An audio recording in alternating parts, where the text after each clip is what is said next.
Remix. I gotta stay till I die. I gotta stay till I die.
24 hours a day, 7 days a week. Radio Samoa streaming live on www.radiosamoa.co.nz.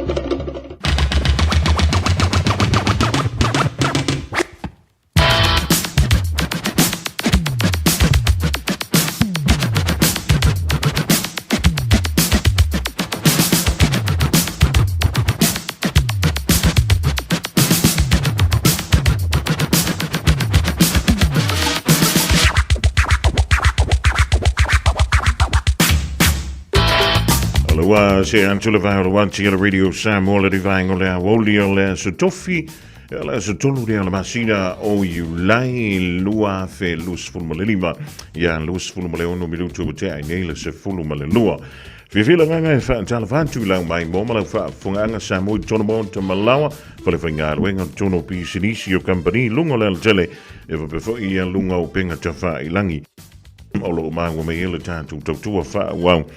Le rivai ngola woli fa timu ma fa malu I totono au ki lani sau te rei talo sia o lo e maruia o tātu ainga I le rei fwoi vai tau o le tausanga o tātu o lia. Ia, whaapatei le lofo le tō teitei mailo tō sui fumala mātu wala tātu toi whitapai e lunga o pēa mga lunga lua le rei fwoi vai ngola woli.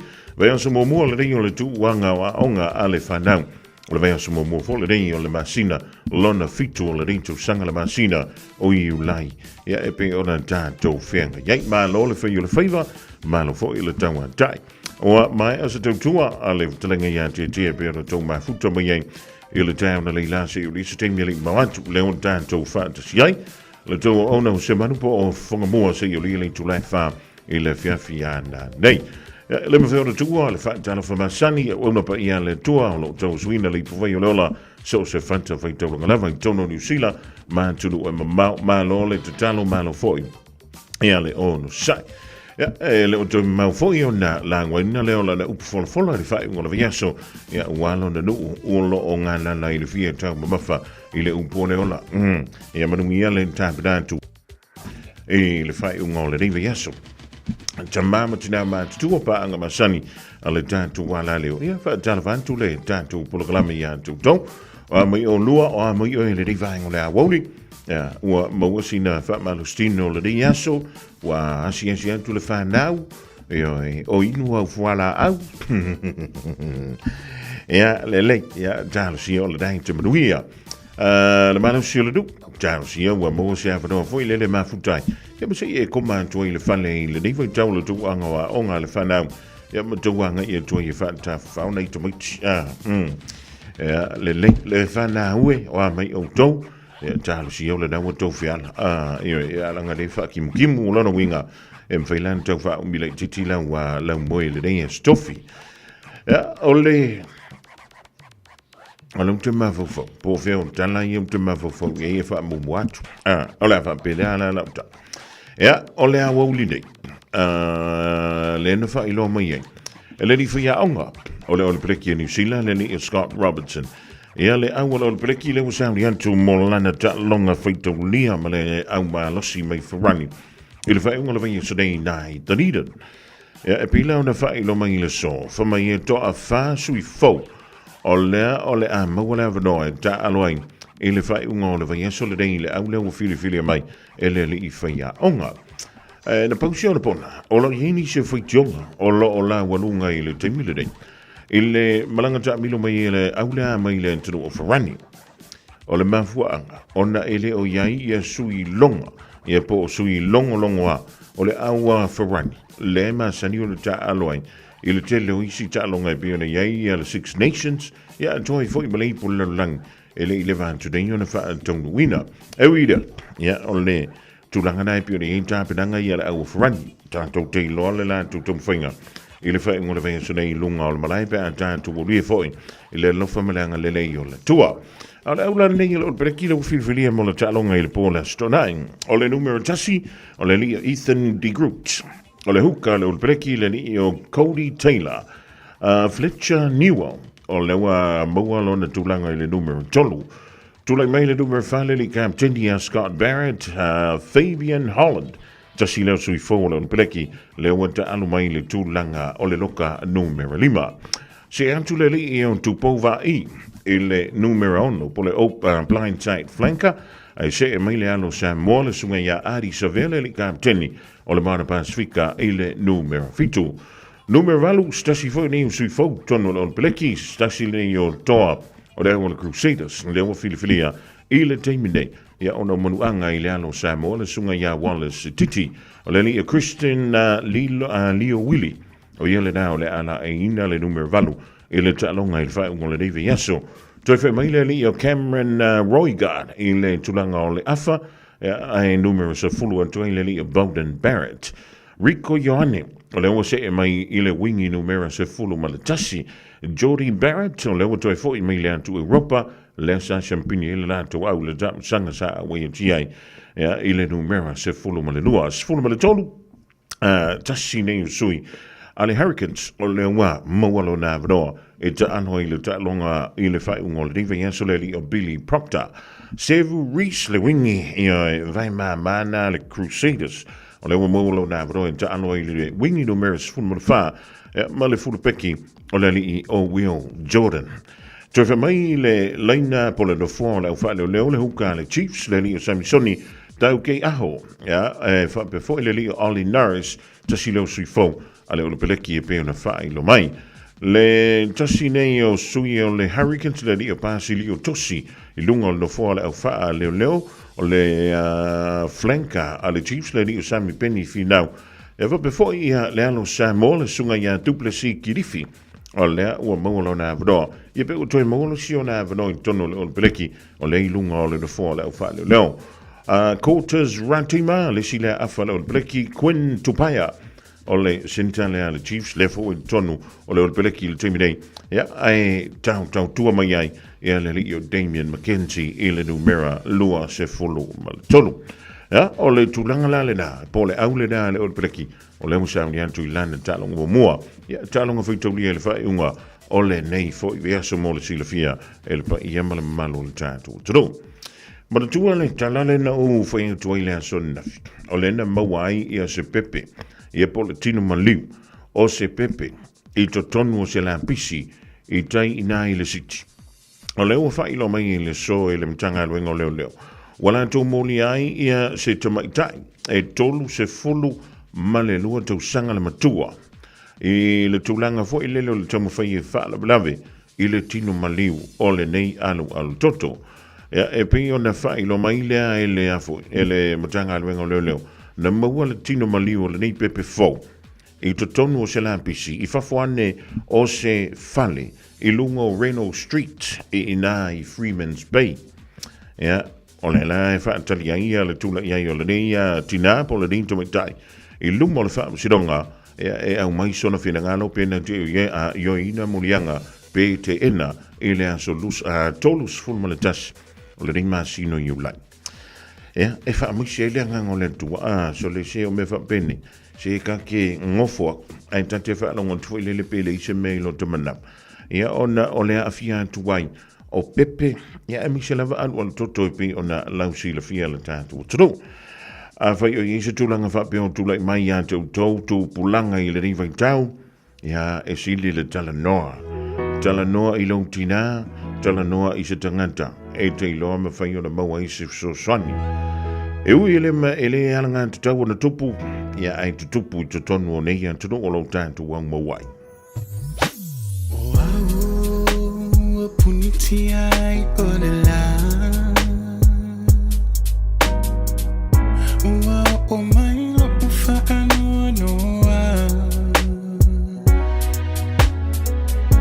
O ma fau fauna Tupu pe so una Vai lo putino telu ai oi sunga Olo fai gatama Se ilonga o leo tina te mafai Ai tu uia Saula va se asu Itali on ai opumana Fitu ita mai sei a ole sami sei tala no mai uang matole la saule poni sa ualilo tu ai o folina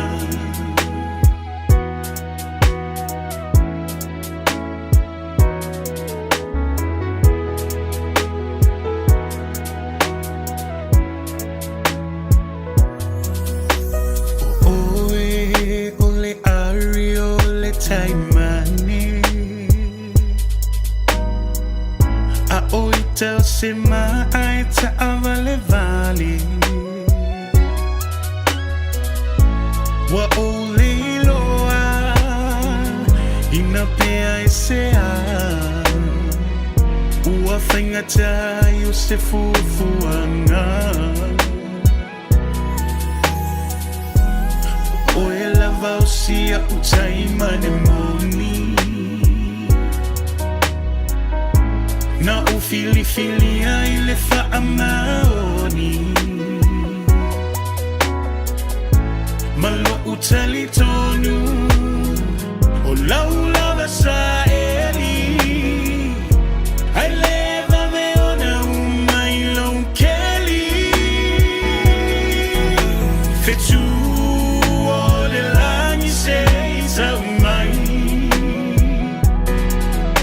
sei a ole sami sei tala no mai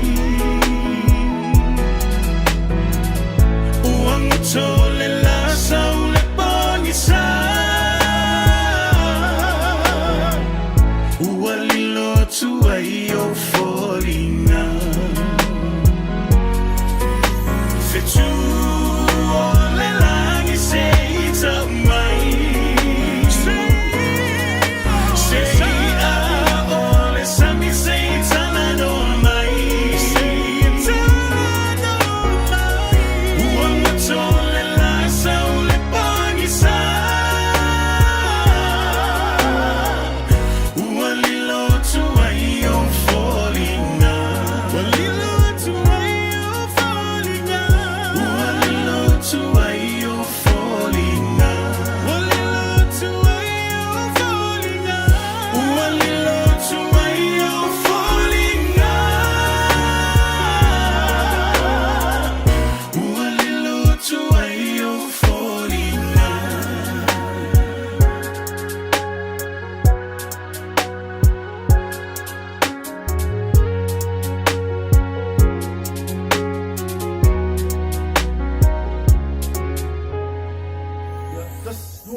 Longa fio la inga felela malisi.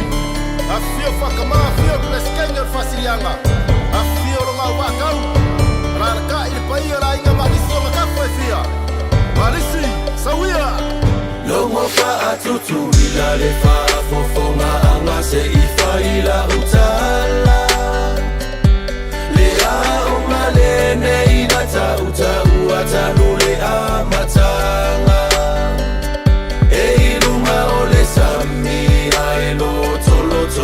Ile taulanga ofele la mali simuliva ile ya olona suafa leti otalae awane ie la maile se ine ie fa apea ua ufa yo setala sese a efia talitonu afio mai mo amasila sila e angile sabili e aunga ifele la watoya iina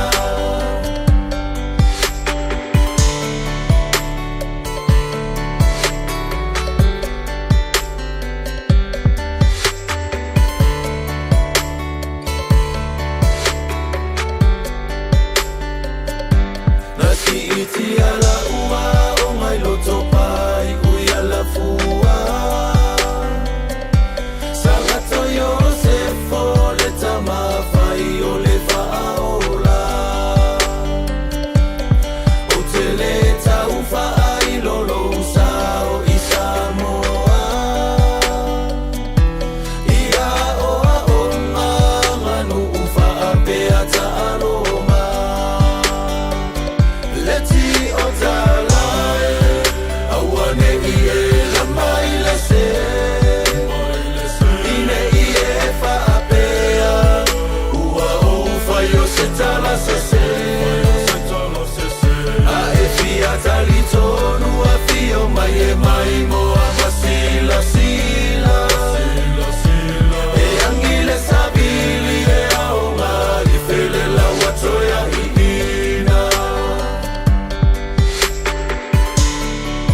la malisi awane ingalo ile anganga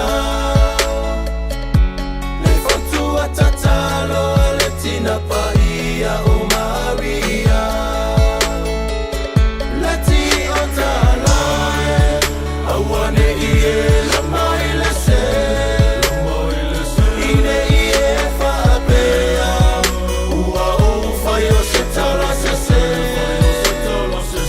a e fia tani tonu a fia mai e mai mo masila sila e angele savili e aunga i fele la watoya ina leti otala awane ie la maile se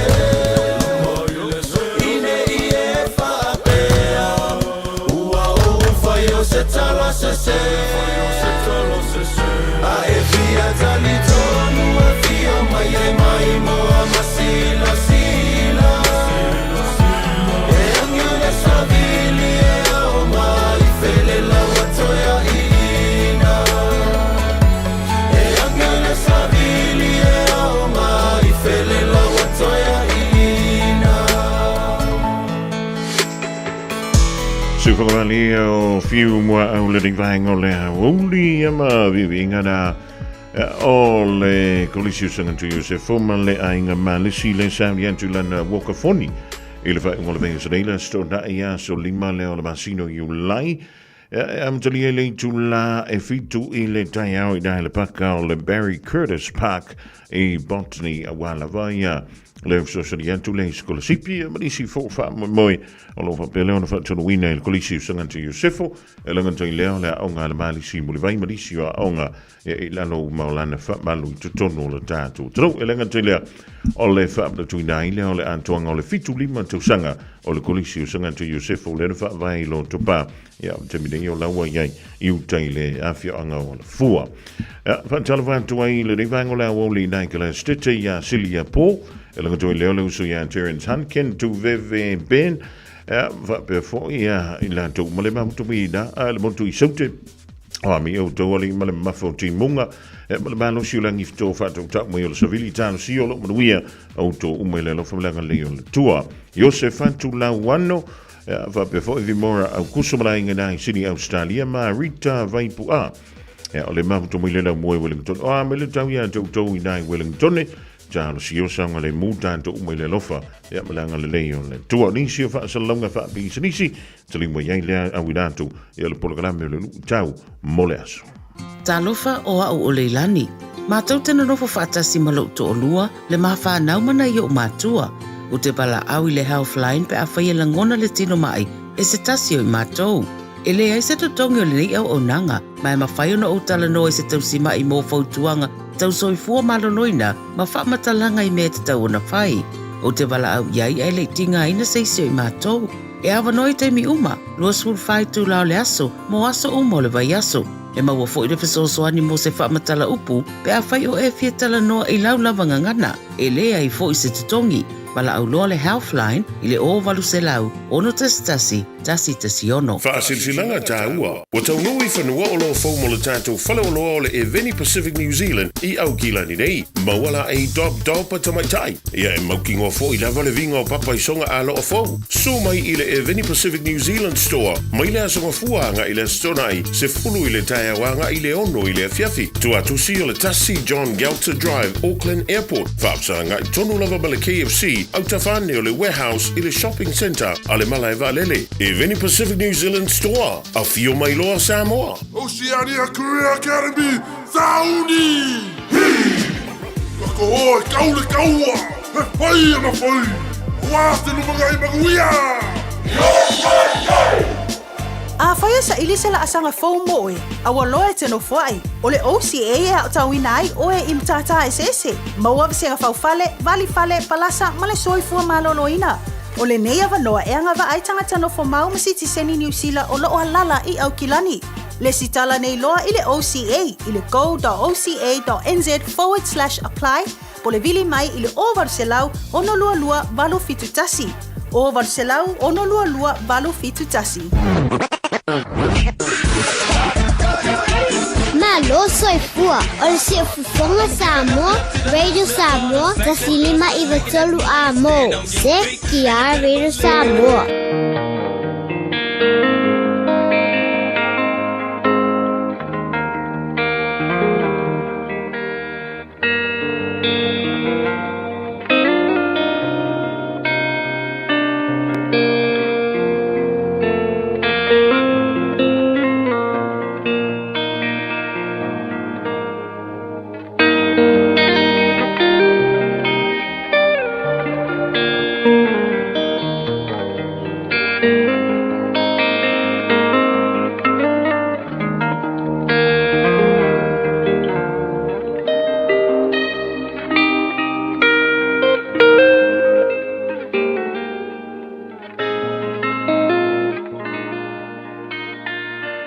Lui tau mo le aso. Pe a whea ngai tātou malangona o le tau I masoi. When we face retaliation, mātai o ilona mata upo e 5, o le foi upo e 3 fulu ma le 8. Ua outou whaalongo na whai mai. E suia le mata I le mata. E suia fo I le nifo I le nifo. A o te whai atu au ia te outou. Aua ne I outou te te atu I le leanga. O se vaenga le nei o le launga Yesu I lungo le maunga. E au tū lava le launga Yesu I lungo le maunga I le malo le atua.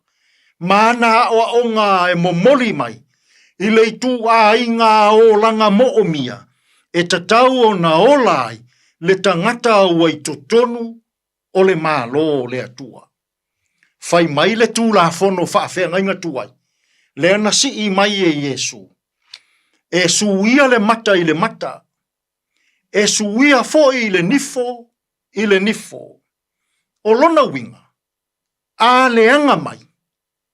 Ia e tau iatu le leanga. A ita mai. Ia e tau iatu I le ita. Tusa e tau iatu le leanga I le leanga. Faima se faila u whaataitainga. A fai nei te iua tongi au e tawai I se maa. Fai mai le tū la fono lea whaafeanga inga tuai. Ia o tongia tawai. I se maa e tutusa le lei. Ma le maa na tongia ia o e tawai. O lona winga. A fai mai e stasi le leanga ia te oi. Ia e tau iatu I le leanga. A ita mai. Ia e tau iatu I le ita. A mui mui mai. Ia e tau iatu I le mui mui. Tau iatu le leanga I le leanga. Ai fai mai o ngā Yesu. Aua nei te te atu I le mea leanga e fai mai. Tau iatu le leanga I le lei. Lona winga. A leanga mai. Ia e le lei atu. A ita mai. Ia e whaamanga lo atu. A hanga leanga mai. Ia e alofa atu. Tau iatu le leanga I le lei. O se whaafita uli onga telele nei I o tātou aso. Toa tele a tangata I nei aso ua ola tau I masoi. O lo ola pea le toa tele. I to tonu o le malo, I to tonu o nuu, I to tonu o awhioanga, I to tonu o e kalesia, ma to tonu o ainga, I le tūla fono whawhenga inga tuai. E suia le mata I le mata. E suia le nifo I le nifo. A leanga mai, tau iatu I le leanga. A whaamaua lunga mai, tau iatu I le whaamaua lunga. A anga leanga mai, tau iatu I leanga leanga. Mana ia awa o ngā Yesu. Whai mai Yesu I tātou leas. Se a leanga mai, le lei atu. A whaamaua lunga mai, whaamaua lalo atu. aisi mai, a watu i ai. Jesus teaches us today that if someone retaliates, if someone does evil to you today, Jesus teaches us to do good. We must always retaliate evildoers with goodness and mercy. Se toi sila ne ai le ne yasu. Ile mea olo e fau. E te alu e si se taua. E te alu e tau ile mata. E te alu e tau ile nifo. Aia, pe a e se i loto wha ngalo tasia ile nei aso. Aia pe a se i e tau ia tuia ile lelei, ile nei aso. Ai tu le mea leanga. O loo e fau. E fai i le isi o uso a tangata. Tātou te taro. Lea tua mamana e. Lea tua alofa muti vale umalawa. Lilingi mai au wha manuianga i wha sausaunga lau leitio ma lau televise wha salalau i le ne yaso. Wha manuia i le ofisa i alii matama i tai. Whamanuia le whaafofonga anga, ma le mai moa sila, anai tua a sina, ma o tangata i le ne yaso. Whamanuia fe au mga aluenga waala usuai lou atunu i le nei fo i tae au fo. Lea tuai, a o maia i a te i mātou. So ia mātou te ola, le suia o le mata i le mata. So ia mātou te ola e tau i atu le leanga i le leanga.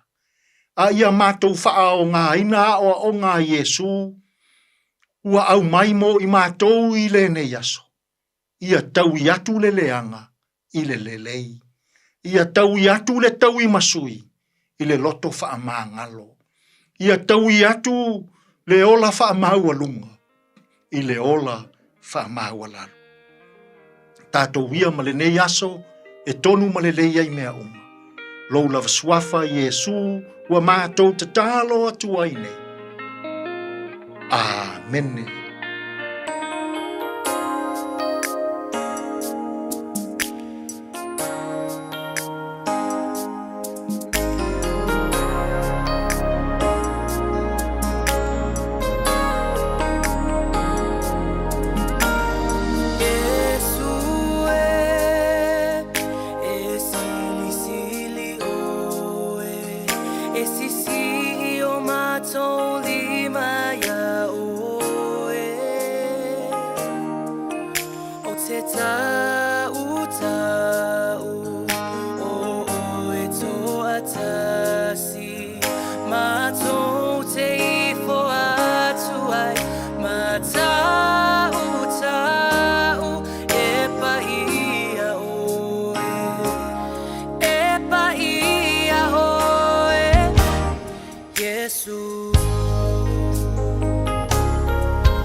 Sili oi mai la hallelujah worship team le divine o la woli ida o to lus fu se kone on tale o le tula e tasi fa gentle le sunga le feife au ya reverend et sona ngafa mo le polo kala mena o le lu tau mo le aso mo I dato ma tau tia foi ya le tula ngai pe o le sa loina le sunga I le feife a ya e fai ya mo dato oso ya ilanga yantu le fai ngole rive ya so wa o le vai luanga fo le poanani ya e au dia to e tanto le amatango le fai ngole yes va malo tuai I tangi lima so paulo ma le ainga le ma to mina Alaska ya wa me yo to le vai ngole to sanga tal sia o mo le ma fana fana lila sanga libo ya ma lo so fu ma le langimba ya mo timide ya o tanto no le to lai tasi sa vai ya tanto telefone ma tala I ta longa I le ngana Peritania.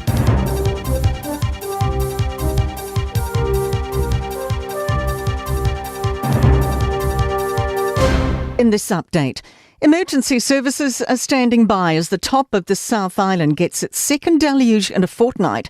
Nelson and Tasman's state of emergency has been extended another week and the Defence Force has deployed teams. Marlborough's state of emergency continues and people are being warned against travel with fears of slips and flooding. Mid-service meteorologist Katie Hillier says heavy rain warnings apply until early tonight. Accumulations aren't as high as last week, but we really want to stress we're starting from different starting conditions. The soils are already very saturated. The top half of the North Island's also bracing for rain, wind and possible severe thunderstorms this afternoon.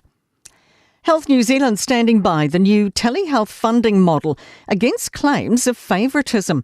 The service launched this week, but the General Practice Association claims private providers are unfairly paid much more than GPs for each casual patient.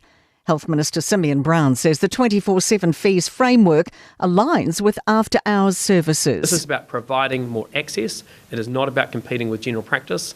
And the expectations is around 900,000 to 1 million patients will be seen through this service. Consumer spending's continuing to pick up. Payment services company Worldlines recorded a third month of growth. Here's business reporter Michael Sergel. Nationally, spending in the month of June was up 0.8% compared to June last year. Spending across the year rose 1.2%, but spending declined in Marlborough, Wellington and Auckland. Sales also fell in hospitality, particularly in Auckland. Plans for stricter business trespassing laws. The Coalition's proposing to hike the maximum period from 2 years to 3 and to allow multiple franchisee bans. The maximum fine for a person refusing to give their name and address would rise to $1,000 and to $2,000 for people refusing to leave a business. That's news. In sport, plenty of surprises in the first All Blacks team of the year for Saturday's Test opener against France. There are 4 debutants in the 23, 2 starting in lock Fabian Holland and number 8 Christian Leo-Willie, and 2 more on the bench, Ollie Norris and Du Plessis-Kirifi. Adi Savia starts at open side flanker, with usual lock Tupou Vai'i given the nod at 6. In the back line, Rieko Ioane starts but is on the left wing, allowing Billy Proctor to play at centre. And Terrell Lomax has been sidelined with a calf issue. Emma Raducanu has won the tennis duel between 2 former major winners in the second round at Wimbledon, beating Marketa Vondrousova in straight sets. And that is sport. Radio Samoa, tasimai batolu. Radio Samoa. Tasilima itu amo.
humbles around the world, especially to our families who bring for us back home, yeah. We send our love to those who are saving our eye, we call them out manga. Famalos use of those got your back. Much love, a feeling a bit of in the love, find the boy you all. Special dedication to those who are around the world, a feeling a bit of in the love, find the boy you all. Shallow, Naima, Zuma, so bad. Emana tua pea so walu, lo wainga elenga lo atu, e te umalu pea oe ilo upatu. Pea manatu ile amatanga, e malingi ayo ulo mata, fia fianga ilo upa asino manga, susu ata amala.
Patulek style puna manuia una ole tua. Se et so fatimo manilingi va ua manuia mo na yuso lo fenga I mala tautua. O talo le male o le ngai le suafa. O bomu rapper kama fa inga popo, kuringa mang o fongo de ngu o pakinga a. Ko nga la fo peso lo loku ke pai kai se ko so le va. O ka ku le ai o se fo e pe le mai o maka o le ko. Ma fa ia kula o fa malo si o me o mangai lo ai le ko among. Sale o so fa se ai ma atapua e ma. O le talo wa manuia ai so talo ma fa. Ke pelele lo so le tapo inga a o alo fa I vatam. A eta we manuia su ele fa amala.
Nei ma leo te rolani leo tama leo so ya stau le rinvaingo le aoli ma le pesena ua e fa funga tu yesu su e le fa malama le kanto leo le fa tunga mai le puni ala va sunga la upenina o le savili le angi mai le terminei le aoli ya e matuale au ngai lava se ia lava po se ia solo.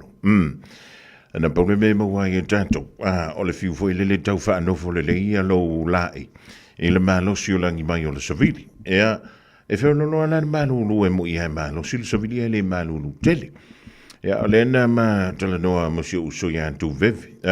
Ben o lenga lu e mai dai kala stete le ia fama.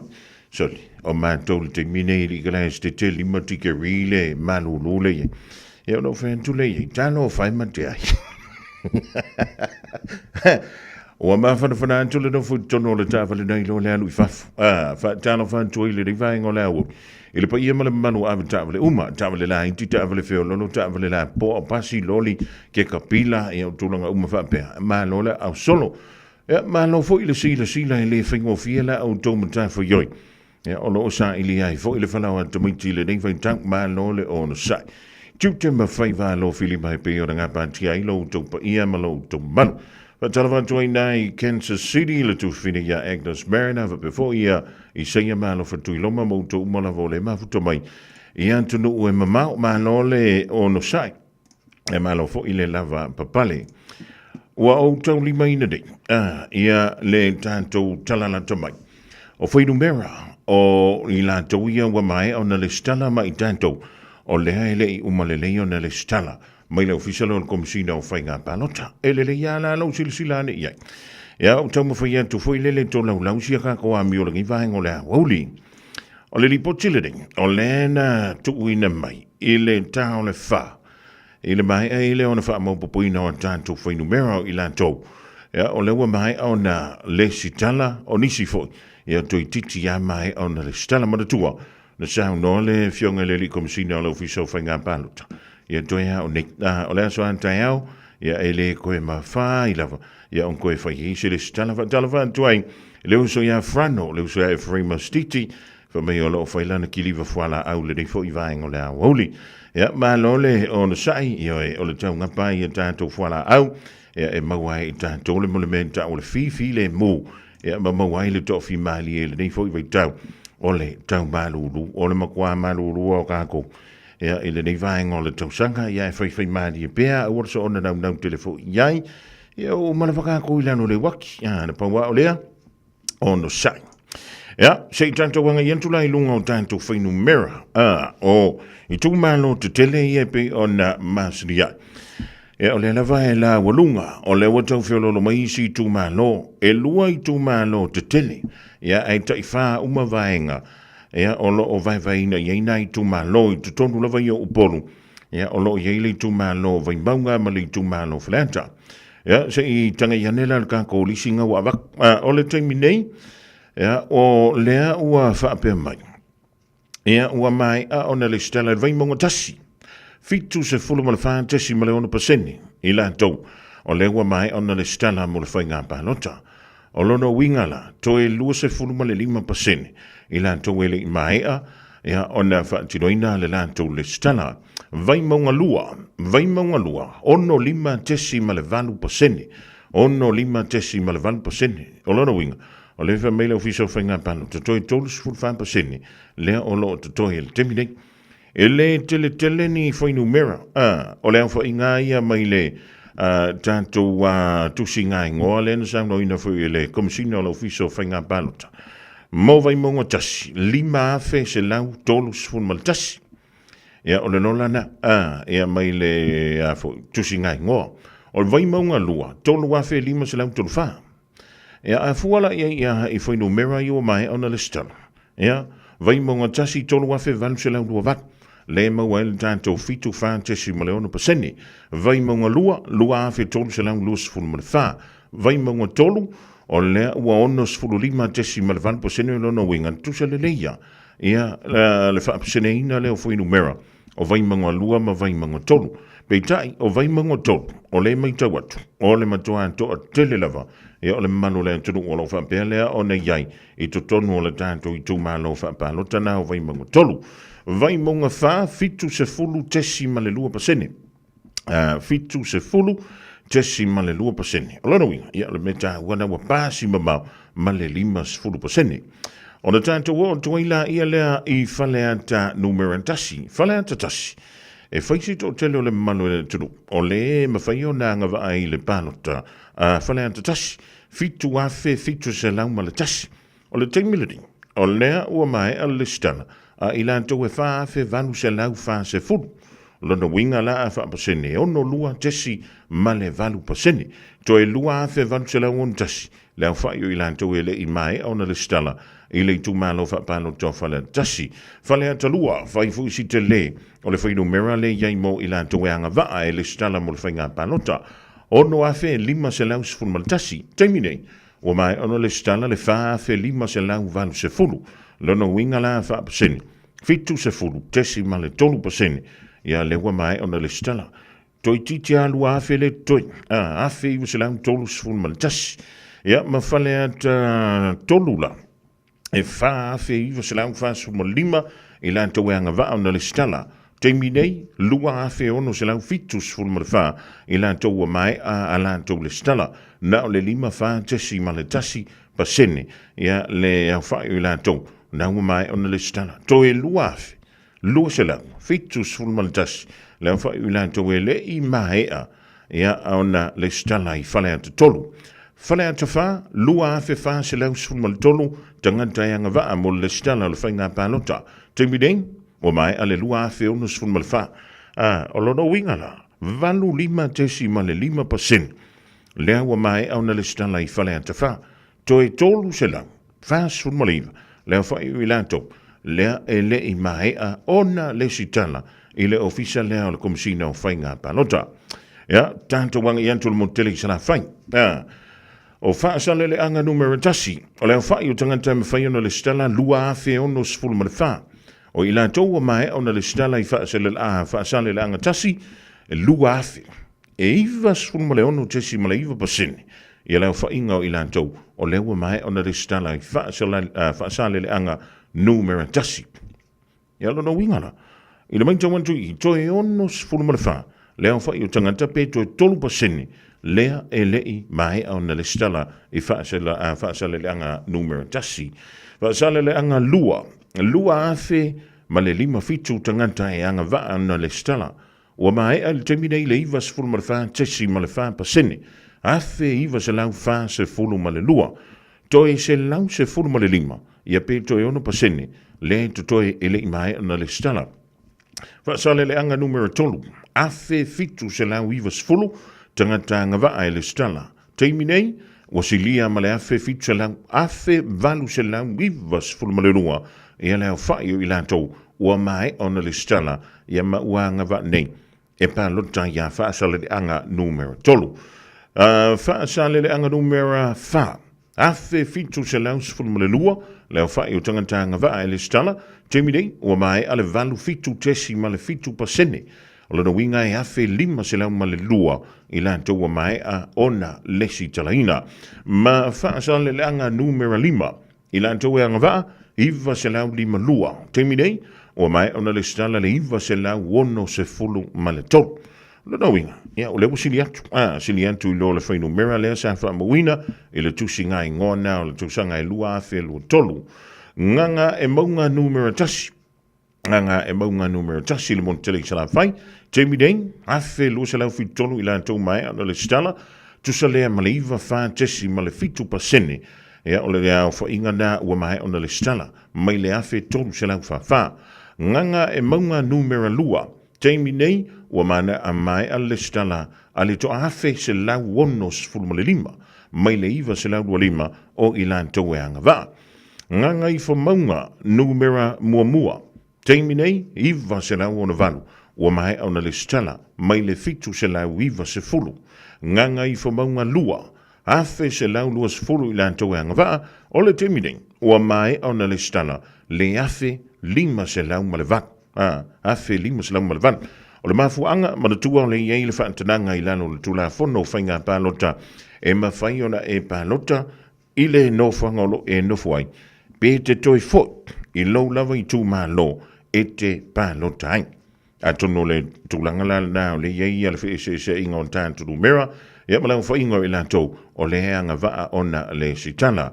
Nganga i whamaunga numero 3, teimi nei, iwa se lau iwa ono i lantou, ua mai ona le stala. I lātou e angawaa, fitu se lau, fitu se fulu malevat. O lono winga la a tuk whaatas, o polu ma nono a polima ma savat. O le temine, o lewa mai a ona le sitala le tusa ma le valu tolu tesi ma le tolu pasene. O le awha inga a tō i lātou e angawaa, i le whainga pālo te tonu lava i o le tātou. Tatu, tusa lea, ma le iwa se fulu ma le fitu, afe, ono se lau valu se fulu ma le wha, tangata nuu Samoa. Ona tātou a ngai mai eilea i le tātou vaenga mulimuri. O le lisi le nei, o i tātou, o lea e au mau i anturu e mamau. O le mawhaiona le sitalātou i le teimile nei, i lunga o le penga te wha, i langi o lo o iei foi, ma i lātou, ua maea ona le sitala a toa. O le ngā meka o le skala a kokoari i whangamua, ua umana e le sitala i lunga o le penga te wha, i langi anturu e mamau, ma ua maea foi ona e a ngai Samoa, e whaatino ai i le po ina lea o fōlinga lāne lei.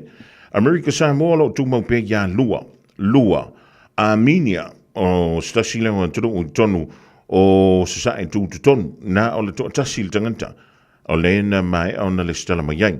Au se tālia, e fitu se fulu ma le lua, fitu lua i lātou, toi titi leva mai a ona le stala, o i lātou wa mai a anto toa mai Australia, se fulu ma le ono, se fulu ma le ono. O leo whainga, valu se fulu ma le valu. Ja, tātou savale vali mai ai New Zealand. New Zealand, se lau fas fulu ma le valu i lātou, ele i mai a le lei ona le sitala. Se lau fas fulu ma le valu. I lātou wa mai a ona le sitala, e o mai lea son nafilea, tolu se fulu mai New Zealand. O lona tau a whai, se lau fitu se fulu ma le valu. Se lau fitu se fulu malvanu. O na tātou anga ia tua i lola ia lea, i le malo teleo a Amerika. Na o le toa wha i le teminei, ua mai a antoa ona le sitala. Ua umanapu e le anto i lunga lo penga wha i langi, ua umafoi ona taunu wantu i Samoa.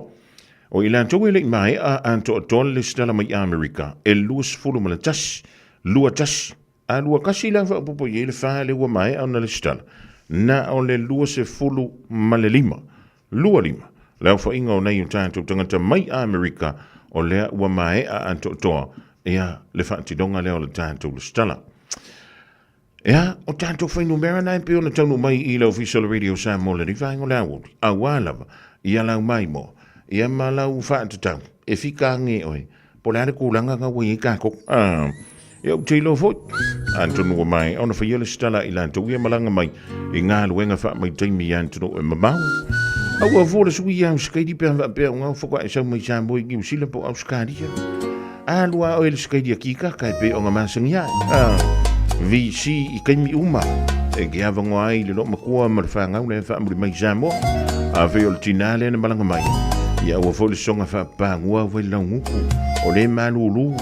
Ia e wha kua i fo. E malanga ngi sila no kala ya ke au eke koe fo i mai. Ama wana ko kongi vai aso kai kasi ma eka ngela fo mai. Ka fa ama vai songi aku songi mai ma ese bye bye. Ako le masinga au o e Teresa wa ese love vibe. Movie li ile kaya po ai li kai. I am reply mai ile leva ole ko one on a good night. Mo a e winga ngei me kinga ma yolo ufai ai. Koe fo i mai ngei. Mamu elele kai faingaka ue mama wakulava okay walelela I don't know I always say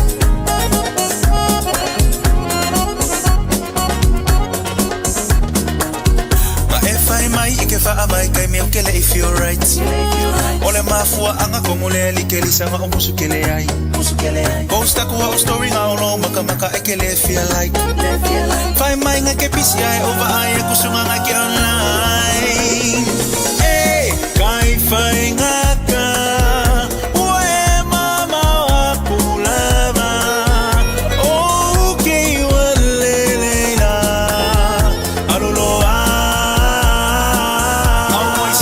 I say Wasili ai no kalinga le kama fukanga oke ofo inole alofa iyo maka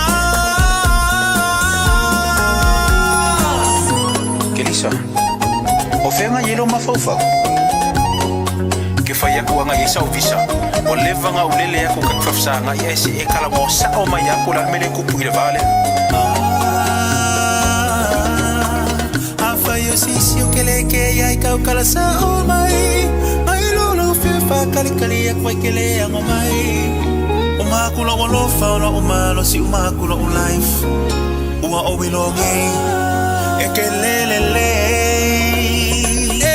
Kai fai ngaka Waile fama ongilava Okay walele fa Soy fua Oh I say Wasili ai no kalinga Le kama fukanga Okay ofo Ilole alofa Iya umaka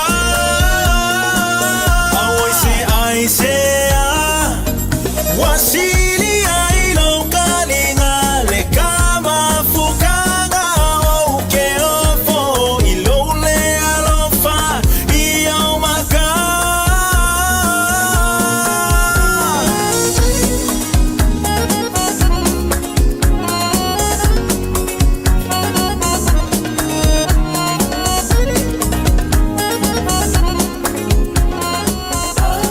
Le Decor Cakes. Ua ono sfulu tausanga talu o na tatala fai tutoa. Ma tautua I fai poiponga, aso soifua, whauunga, ma so o se wha moe moe. O keke uma, e tuu whaitasia ma le wha mahoni. Ma tau te au na atu I au mana o ngā wha apitoa. A wale tu ai ngā keke molo wha moe moe. Vili mai e tala noa ma le au whaingaluenga lau fofonga fia. E le ai se mea mātou te le mawhaia. Susu mai I le Decor Cakes, se fulu wha Queen Street, o Tahu, pe vili mai I le lua fituono, ono fituono, lua fituono, ono fituono. Whaasilsilanga tā ua. Wa taunui whanua o lo fau mo le tātou whale o loa o le Eveni Pacific New Zealand I au kilani nei. Mawala e dop pa tamaitai. Ia e mauking o fo I lava le vinga o papa I songa a lo o fau. So mai I le Eveni Pacific New Zealand store. Mai le asonga fuanga I le stonai. Se fulu I le taia wanga I le ono I le fiafi. Tua tusi o le tasi John Galter Drive, Auckland Airport. Whaapsanga I tonu lava ma le KFC. Au tawhane o le warehouse I le shopping centre. A le malai valele. Eveni Pacific New Zealand store. A fio mai loa Samoa. O oios tangata whai businessi, po o iei sau fuafuanga e amata sau businessi. O le Pacific Business Trust, o se whaalapu tonga e langolango ina mwhautua ina so se businessi tangata Pasifika te tonu New Zealand. E mawhai ona tu ina atu le tautua male au nanga e au no mas te tongi. Mo I lato o lo tau whaatu se businessi fo. Ato fo I mai lato o lo fia si tia na tina ina o le businessi. E tele ni awala e mawhai ona tu ina tuaile au nanga male tautua I businessi. E pe yo whautuanga whapito mo ilo longa mo businessi business assessment. Whatu pe ina lea o se atina e mole businessi investment funding. E whai fo ia o onga me seminar business workshop or networking events. Awala versi tion to mai mauna ia pele whaale leo atina e a tatu tangata whai businessi. A whai o lo tau sa ili sef soswani e ori tangata whai businessi. Awa lolo no whai. Avala au lea fionga ia tuala victima au ni mo sef soswani. Ile telefoni o lua tasi fitu, whaatoro lua whamalu. Pole telefoni le eise te tongi o varselau, lua waru fitu, fitu lima lua ono. Pe te hanga ilunga o lo pengata whailangi website ile www.pacificbusiness.co.nz. Maresi talai. Tatu ngā lua whatasi e ati na e businessi mo se luma na e marui o tatu tangata.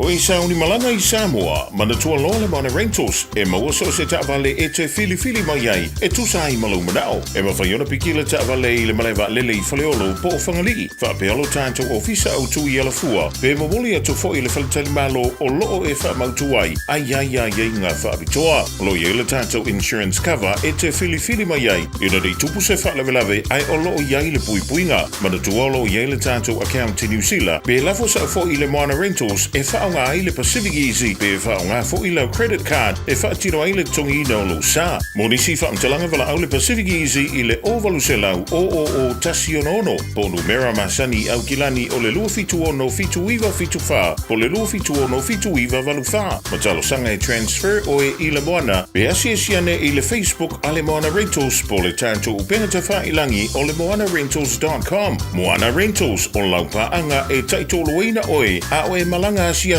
I Samoa.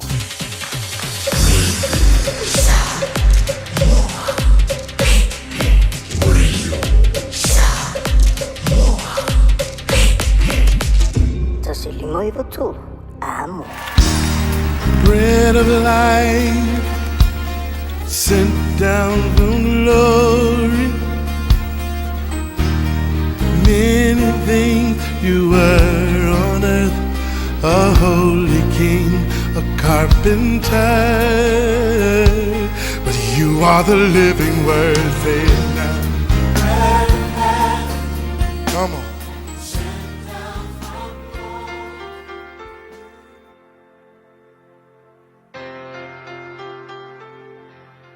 Au te whawhera I tātua tunu I le amatanga whaile le aso mai tātua por kalame masani o le a retole o la malo lava le soifua manuia.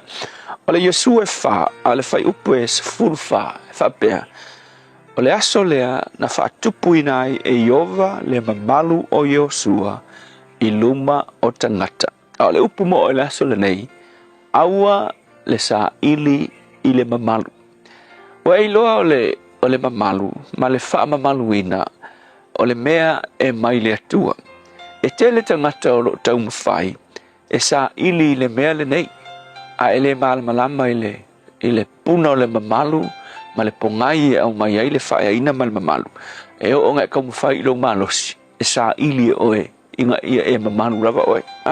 Peitai, a e tau mawhai ilo malosi, malo iloa e whai e le mea le nā, kau mawhai, e si itia oe, ma wha mamaluina oe, kau mawhai fosi ka ngaka e whaaloalo mai I te oe, o le mea kupu I te oe, e o nga e a whai nai, wha pei o le tama fo ilea le, au na fo ilea le tupu asweru, na tau mawhai e si itia e ia lava, e lo le kau mawhai ai, e kau mawhai tau mawhai e wha mamalu e ia, I longa malosi, o le mea na tupu, nai u ina fia fasioti tangata o ia, ia lenga kau mawhai ai, e fasioti ia le toi ina fo leo moraketai, ma tangata sa uta, wafo ila e kau mawhai mamalu, ai le fia wha mamalu inga ele ango e moraketai, o le mea larka ngaka fo ele sa ili mamalu, o le mai ka ika, vai lakulo I ele ango I tangata, pe le wha alo I tangata, ia ika, ke au mai, ke mai ka ika ia mea uma ke alu ia, pe a whai, e ke su e inga le mea leo le mamalu,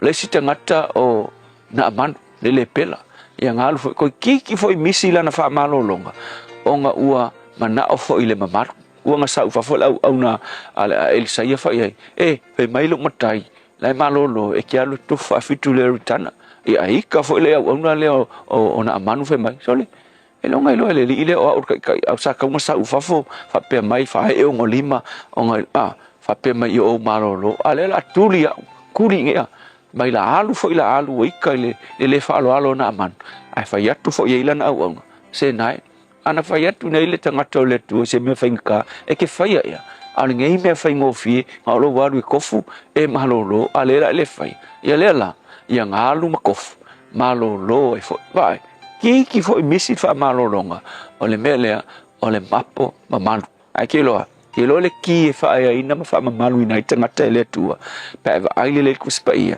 so se tangata e fa alo ile tua fa maoni to finga ba watu le tua e ngalue ai e fa ina ma fa mamaluina ele tua le foi la mo oile asul nei va ai Yosua inga o stai Yesua ile tua fai le whatununga le nuu, sa vali le nuu, tusa ma le upo le tua le ngakolosi e le ritana, fai mai, o lea la vaso, nga whaama maluina i le tua Iosua, ia ma ua siri aku, i le mea sa iai mose, le whaama maluina e le tua whaapei, ona iai le tua ia mose. So le upu mo oe le aso le nei, a e nau, fai el finangalo le tua, e o komekia, ona whaama maluina oe le tua, e au ngoa masou kau mawhai, e su e ai oe lau mamalu. Le tua, whaafitai, o mātou iloa le mafuaanga e te au mai ai le mamalu, i au auna masou se tasi, mafua mai, ina ua mātou ngā lala e whaialu finangalo, ia mawhai mātou, ma whaamanuianga i tangata, whaamanuia le tua iso se tasi e whaalongo i lau upu. Amen.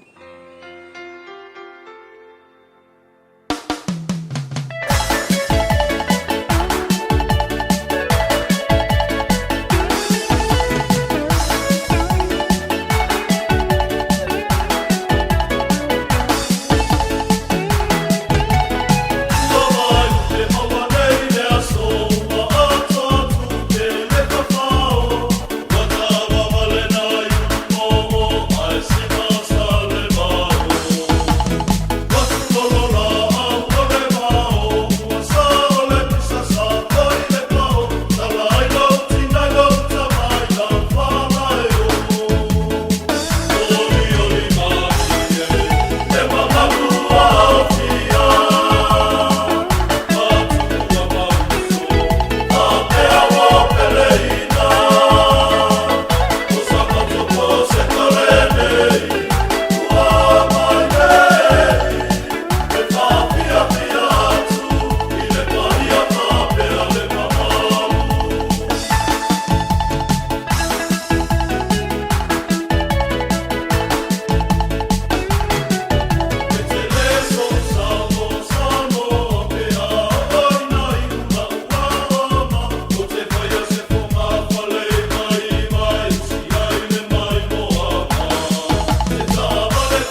kembali na ole Kolisi Don Bosco Technical Center i le mua I sale lo longa. Le motele sana fai tolo wa toile polka mena ole arento le ola fa tai toi. Le sunga le fai ya pasta la fai le copa e mo fa ma tu mo tanto le rifo ya so tofi fa timu so vili toi manu lo la to mo sesiona fa poponga le temi masani la so ta fa fa toi.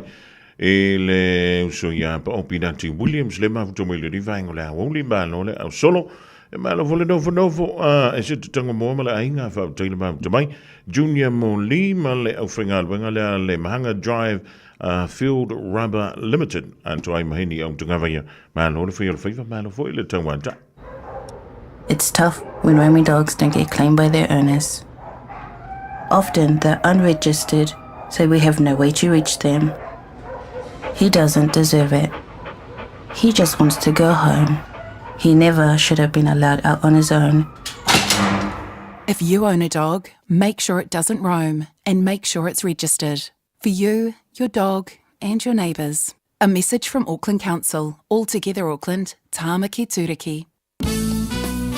Ao tātou wholau I teimi whaingatā o le soifuanga. O le kā for you, o le awhiso soani mo oe malou ainga I se sā tau maualalo. Le teminei o loo maua le SUV a mata mai le valu se fulu tala I le vaiaso. Piki apu a mata mai le na o le se lau lima se fulu tala I le vaiaso. Ma tau te wheso soani atu I a te oe malau paketi. Se su mai loa, talia so o se laisene, New Zealand po o Samoa, ia iai se ngaluenga tu mau. Vili mai loa I le car for you, o valu se lau lua fitu, wha iwa ono malu. O valu se lau lua fitu, wha iwa ono malu. Pole mtuatusi o le tolu se lau Great South Road, Manurewa. Matau te whaia ni fo aroi le aso lava te fio mai ai I le Shine Dental, ai ai inga whaapitoa. Matau te salia le Afterpay, Zip, Q-Cards, whaapea Wins Quotes I le Shine Dental. E whaia fua whaatalanoanga ma le ACC I le Shine Dental. Le aise tongi mo whanau I le bao le se furulua I le se furuwalu tusanga I le Shine Dental. Talanoa mai le tongi ino le whainga o nifo I whaunga ai le Zip, Smile Now, Pay Later. Le aise tului I le Shine Dental. A fio mai le 555 Great South Road, Manukau pe vala aule lua fitu ono fafa. Lua fitu ono fafa mo le Shine Dental. Tasilima I Vatolu Amo Radio Samoa. O join sul tolo mala fa bidu ton tano link tula e lua sa do baile vango telefone le fionga ya lulu ali Aisha huch mo tato tala pe on tabrina. Ja mo fa funga ja malau mai mo foi I le wo le ja fe ba ni lo sai lo ngala tele e fe malanga inga pe on fenga ya sol e se ko inga fo ringa lo te ba in twitch pa ma Jennifer Audi fa solo antoa le mingo yo la o le mo ma lo si ona ngi ba yo savili ja le o si o tanto fa linga ma fa silanga pe on ma si ya yo na tau au ina le tanto officially Ole Radio Samoa tasi lima I vatolu a mo. Ole faa silanga mo mua, ole tusi ole vau filifili ma le tusi ole songa. A wadi ngalo sa lo minga ole tusi ole songa faa tasi ma le lo minga ole vau filifili. E ma wai faa pengo Samoa I se sifo tutuila ma manua. O risi o tala tu o Samoa o ala ngā upu o ala matafa I ole matai. E le whainga wha lawe pe o whai poiponga ma liu leo si o singa o ainga pe sile whainga o Paolo o si I wha alo whaangingo I ka le sia ma le tele o le ngangana o wha alo longa. E da o le fitu se fulu tana le tau, na o le official Radio Samoa le tolu pan tolu ono Hobel Avenue Manukau e maua tuwai saulo minga. Morisi wha mtalanga wala maila tanto ofisa I teimi whainga aluenga I le lua o no lua tasi lima I vatolu, lua o no lua tasi lima I vatolu pe tanga yane e le shopradio.samoa.co.nz shopradio.samoa.co.nz e whai mai eila o ka ki liwa sao tulava e le tau antono e ma le pitono ufo o le da o lo e no pia iai e le ngatu I tono New Zealand e wha pe foi e antono e mamau.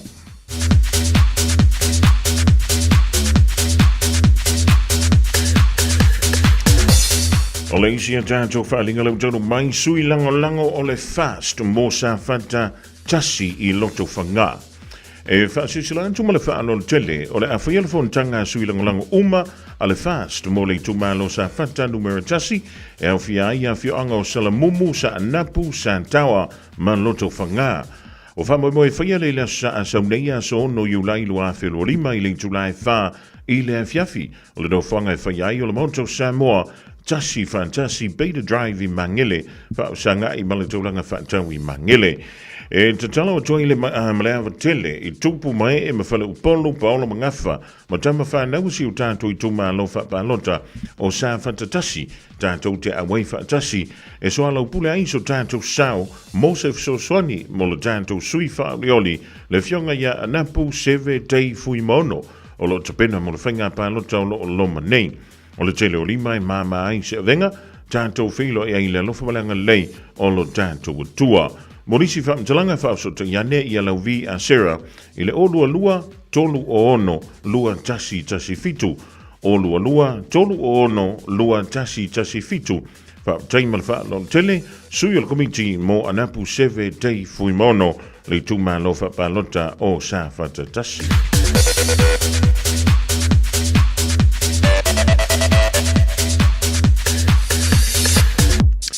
O le isi tātou whaalinga lewa taunu mai o le mafutanga le ainga o te vanga ma whale loa. E talo atu mula nganga whaaloan tele I le pa ia ma le mamalu o le tātou ainga I ona whale tama uma. O le anto e whaatonu ina le isi tātou mafutanga I le asa mua iulai, le asa asauni a sono I le afo le lua I le awoli, pe atu ua sauni ngā lotu I le hall a le metotisi I St. Paul I Otara. O le talo antua I le pa ia o le tātou ainga, ta pena wha le lei mai lau tai, a wale wha malostino I le aso, whaia le rei wha silanga I lava ma le wha alon tele, sa inia I tinifu tanielu, tofi lau fili, ala I moana Ferretti, va e lua te vanga, tupa I whale fitu, ma misi keresoma, mota mao le ainga wha futai.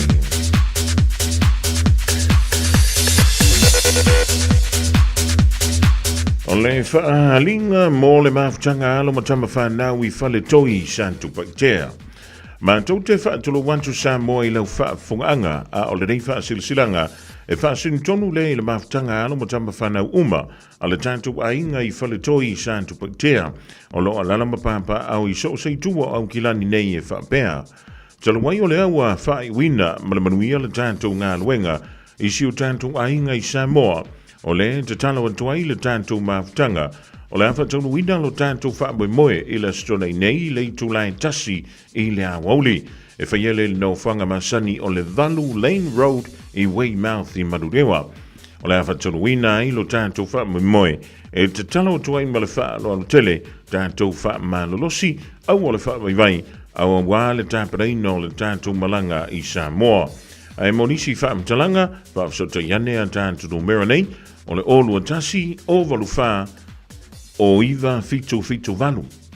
Olua tasi o valu wha o iwa fitu valu, po le olua tasi lua o nolua iwa fitu o tolu.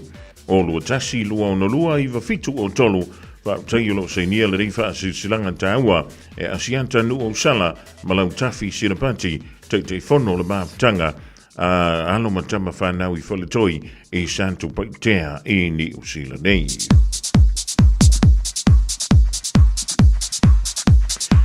O le whaasilsilanga mo le tūmalo si umu, ua malama I ulu manu le whetu te whaitoa, solungi ai pa ia o Samoa, ai te tala vaito.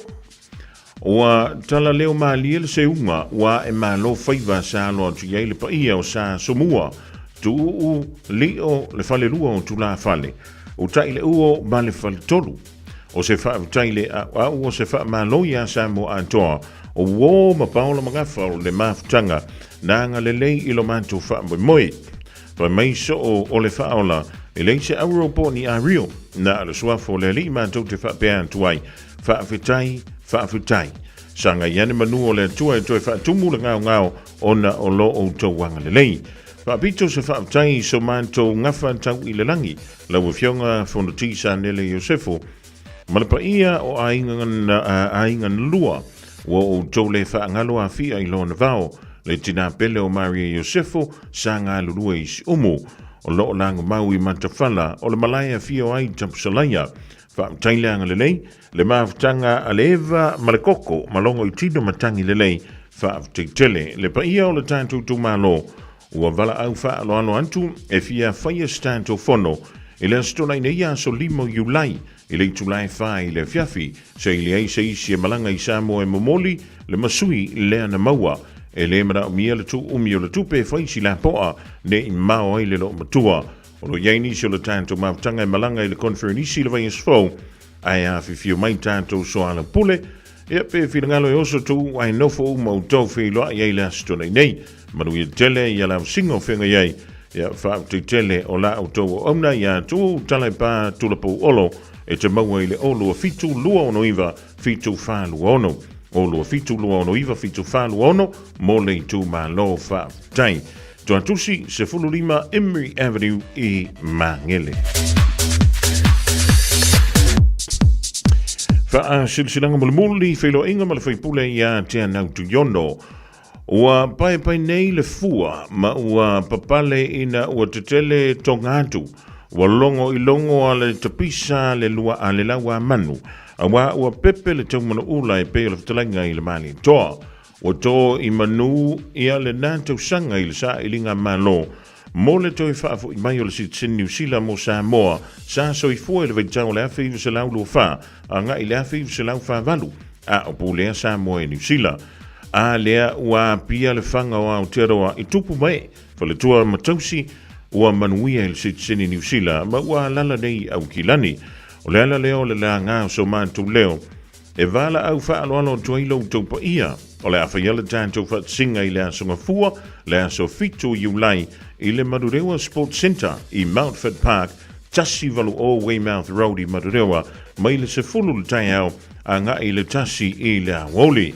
A fifio matala au mai, ia tātou te whiloa I e lulu lima ma wha talofa ma le sunga I le whipule, ia te anau tu yono, se avanoa I le au maua e pua e so te wanta, ma le whipule, ai mai se o toa santu lai mo Samoa e manatua I le tala ia na whanua. E ngase toa ai ona pule. Morisi whaamtalanga, whaapsota Yanele Asa Foundation, I le olua tasi ono tasi valu o whalua. Olua tasi ono tasi valu o whalua, ia pe whilo ia I le dawa I sfo I le lofa, maleanga le leo le tua.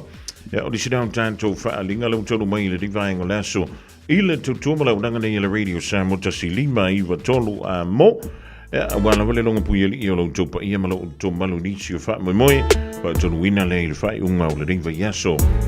Ia kālu si au ngai so longa le ringa fuafuanga, ia po lau moe fo langi ia wau di tale luon telefo. Sa o fia tele, ina wa e vala au mai ita. Ai au ina o wha anoi, ilo utama. Na ova ai o sa vali mai, na opopole ne I whai mai e le ai. Lona leo mali e lopu atali, I e vave mai. Lona I e whai tanga male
Talo fatu I lau whafong anga le nei tu la o le asu tofi. E alo mai o se whaopoponga le nei o tātou talafou mai lo Radio Samoa. I talo to mua, ua whamonia mai leo atu I le lua se fulu o whautuanga ma lapta inga le ofiso le wa aitau. Ua tuina mai mo le atu nu atoa, mo le isi to sulu ono I tu la. Ma le tele o ngā luenga mata I tu o wa ai le malo se timunga, ma le haafia ai o wha I tu o North Island ma le South Island I winga lolo wa o le tau. Ma ona o ia tu lango lo on whamau inai le ono a awhia I le atunuu I longa tele. Wa mai tau inai le ngā lulue au nanga o whalawlawe whafua sei ma fisosoni mua po le emergency services ma local authorities.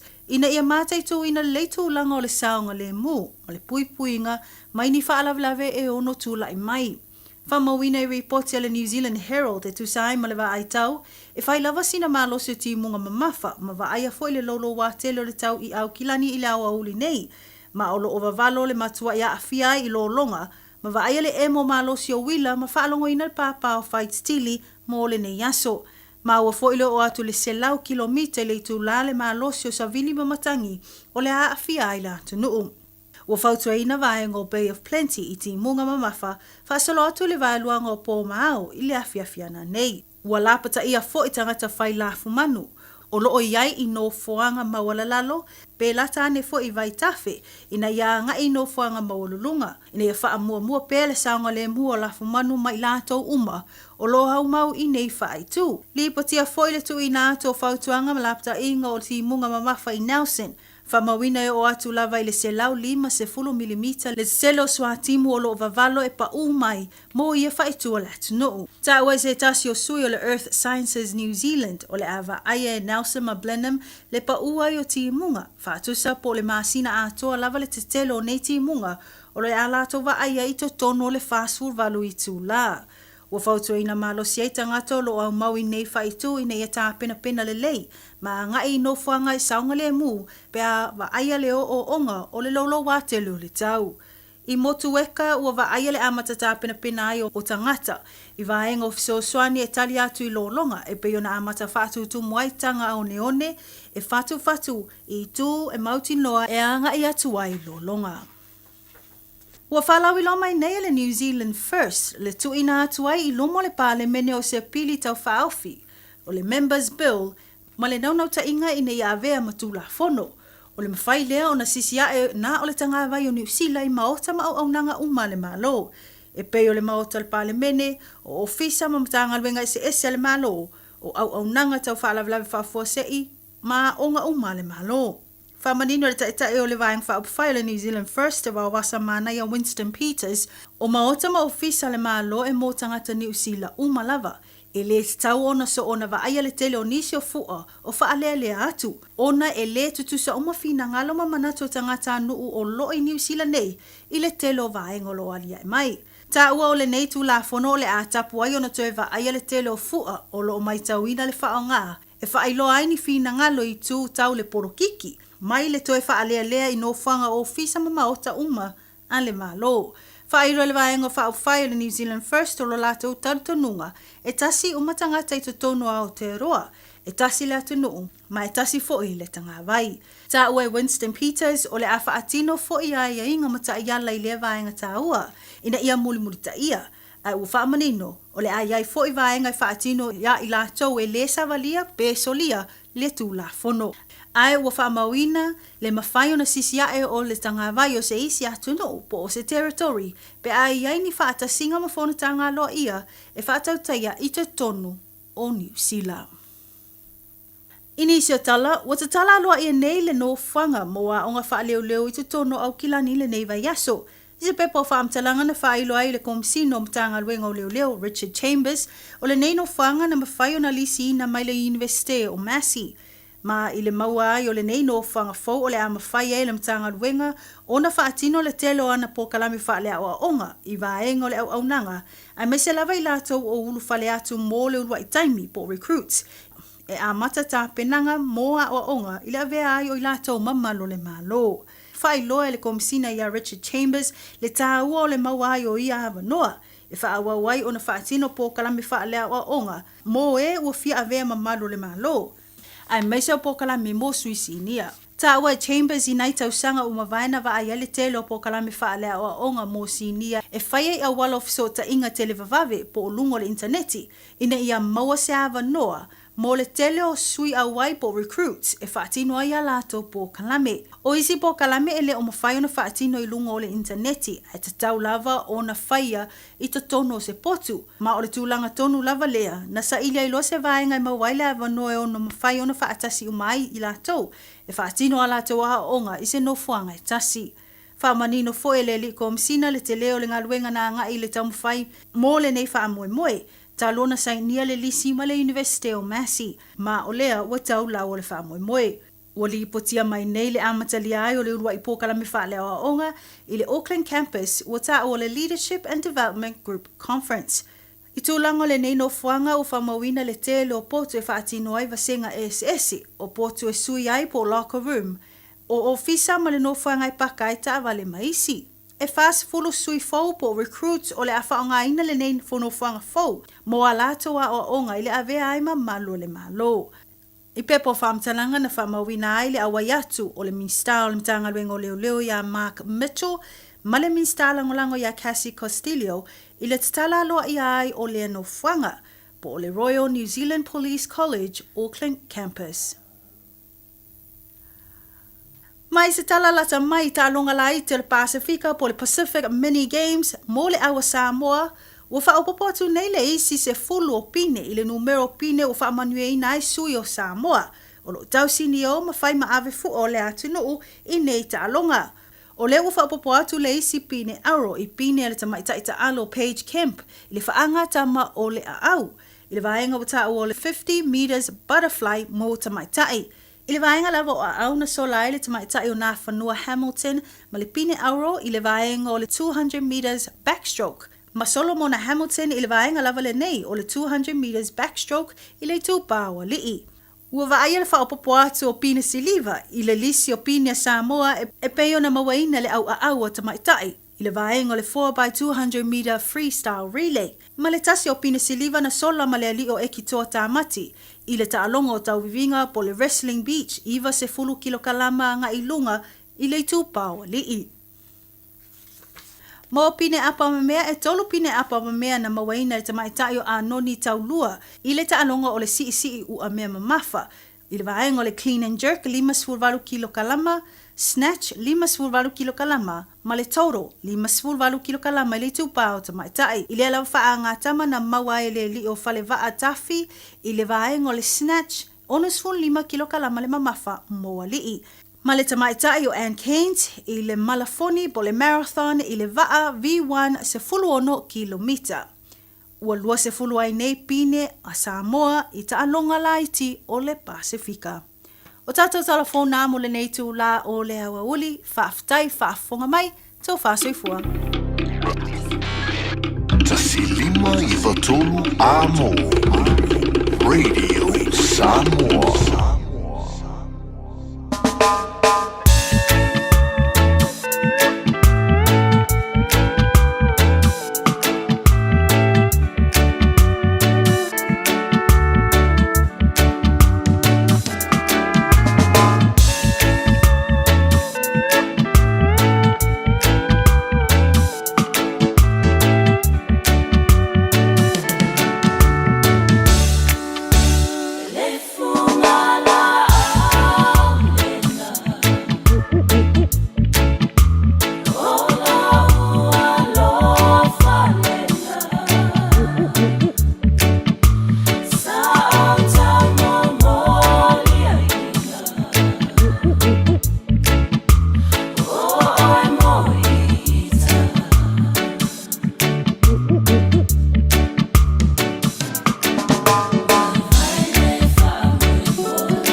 la ole na mai le vino record sila ding vai ngola oli fa tingen tu ile filmi ya le ulwa yeli Aisha huch mole tanto fa poponga na tala I vai fudua bere fa funga jile ding vai ngola oli toi o dan tu pe antali tu dan tolu is a team yola oli ding ole was fu tolu mi tu te ni le tu lai lua fe le tu ma tu mai tanto le wa si tu au kilani sifo le city cars tu tu mai ya le futalinga ya lungia pira pel dato fatalva toi lungia ma no le tawa dai ma no le fa ma lo si e le ringa ngola wo li fa tim tim boy longo ki mu ga ya o ko wa o te fatalo fatu se man o le kwa ba fa ti mu le dei pitol man to fo I no fatu mba va ya ya I nga fa alo sa mo fa sta yo le wa ma wo ta to so te inga lungo le te vale ya ai mo mola bona fa ta ya tu tlinga se manu no le ava no fa aulo lo mo pe ava no fa penei ia fa no ina wala vol fa la ulo tu la ngol business fa ta ino ta vale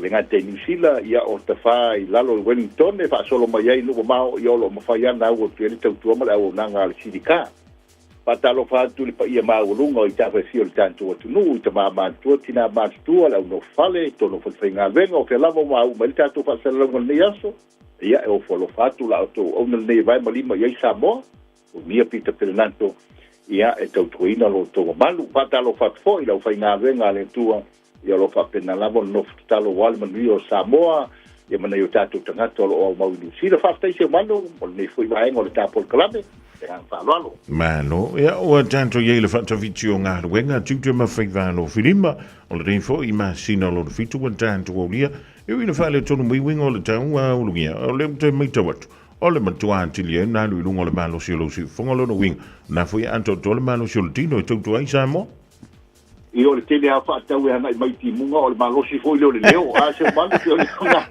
o le nga le tu mta nga o pela sa no nga ia e la ngona anti a fio tino ba a mata foi o le mata alia o no tu langa la vole nga mai o le tunu di tono ni foi falta vale io non tu langa o falta vale ese la se mo fie ia o le si ava enga ta o se uman e o tatu tu nu e o se tu nu ese fai de fa vale e tu nu mai loa o tiki hata vale fo le ta te vai to le piki ngol ta vale ia o ta vale ai le tau do piki ala o piki o va le ia te fo mai tom se vista tu tala le nga fa lo se man o le nga le na o luia o ta u nga le ngol tau longo o fa I lo me uma o lava ne ia se me fa nefu na tu nu tu langa o ta to financial lo ia ia o lo fa pena le sa wa le fiku valu pa se me ta to bank ta fa pela o mai anta to ki o le a to ta to profile e se na fa nga ma to nei ta to finance ta vale ta fa pe nga I mai a inga le lei a to credit to le lei income no winga e te una avena a inga I bank le nga o le bank a ia le te le na one interest o yai le la foi le va vai ma o yai le CFI na yo ta tu tanga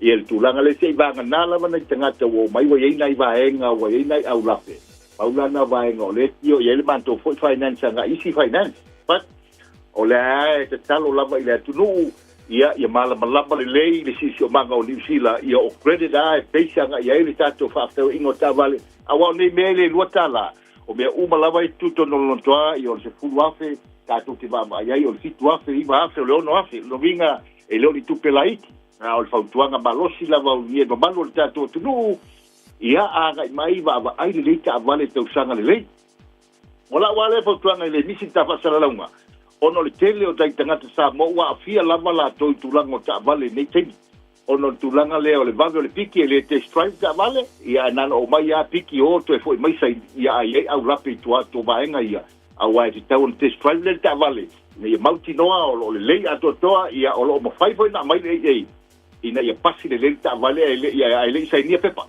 no winga o le tau le na o le tatu o nanga ina yo tatu tangata wa o le market ia I o falta vale e man maloa sa bo matonga no winga e pelolo sa mtua tu mo sa bo ya kai mai io ne o tatu tangata ie fa te wata vale tono le bato fo lo toa mo le toa nga fa tai sa bo lo to manatu mai mo lo to tali mai le ma o foi fa tala urati ale tatu fa sa longa tono lo toa o lo ye tatu fo wili la po lan kiusa lo tu te mi nei o le pelan kiusa lua velu fulua ai se ainga o lo na bia len kiusa ia mala mai urugia tau sanga le lei tolu su tolu afe kilomita e leo ta vale o lo mau o le lava brand new one ta vale o fautuanga le na ma vai ta vale la lo 5 su afe kilomita a wa ta vale le 11 faunga le si meo tau sanga a e o fautuanga muli le lei ya le o test drive alu wal motorway fo i mai i o mania to toa tono tato lo toa televan a nga mo dai ainga to tele motimunga le o malu mai timunga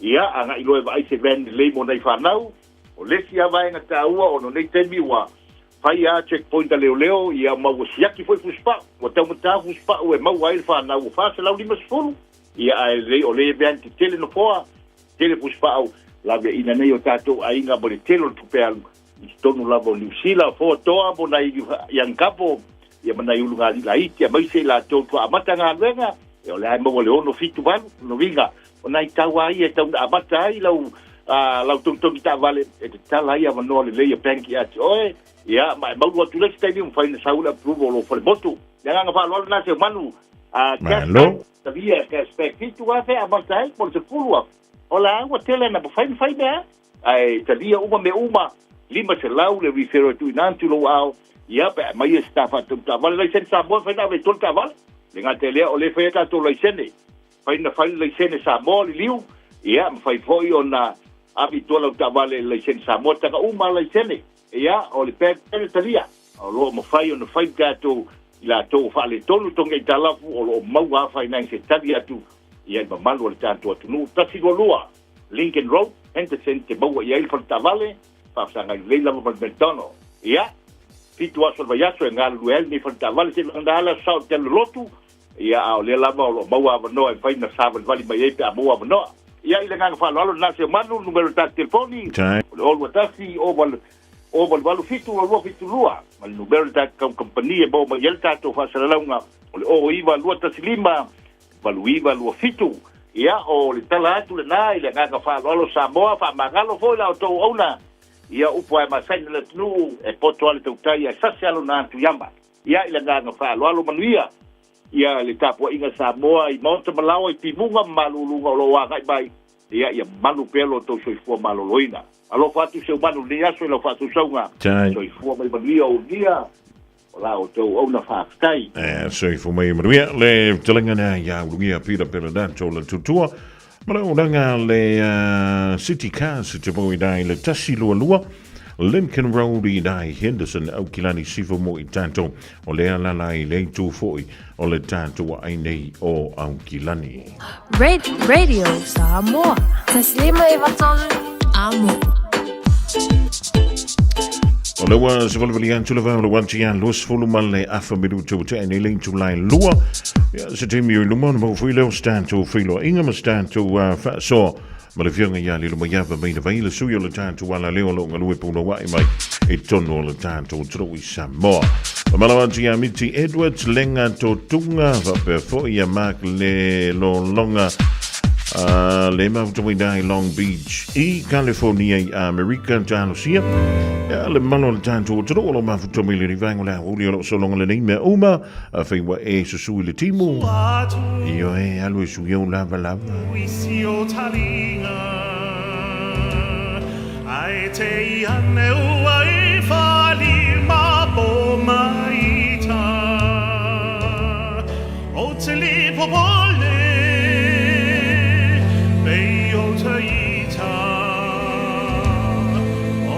si o lava tauanga vama si o ufifia o vana tai sasai tui taliwan e toi tai sisifo ili ai sifo ngala au tawai lo loto tui taliwan e toi tai toi taliwan e toi tai le fungala usa tu ile maunga na tatu tala ile afi ole atafata wi fali lo lilo lava ile fale mai what a feel for e fatalità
tapo ya tu te musu mata puni mai no utu e te so ona ma a pa mai ma futi atu lo ulu wa fa a di no poto ya upu matala ando lo mi ai lo nga sala wa e fa anana ya me anda pai wa le ba no mai Sasangi mai lau telefoni ai e tu la ima e alu I pa o O winga ia e te no fo mawai e te mana o te masalo salo Wa e ata e mawha ale o tele mai le sanga tolu o tala noa Ao tau sa e umale a fula ukuka o le kopa e koko Samoa Sole tango la sipuni tango la pamusuka tau alewa uma Le falawa mata le pule o e pepi e nifuka O tele isau ise umukuka O tele isau fo ise pangu tusuka Na o sau ia te oe o na o le tapa ai unga O le pa ai foi punga le wanga mosu o yasu uma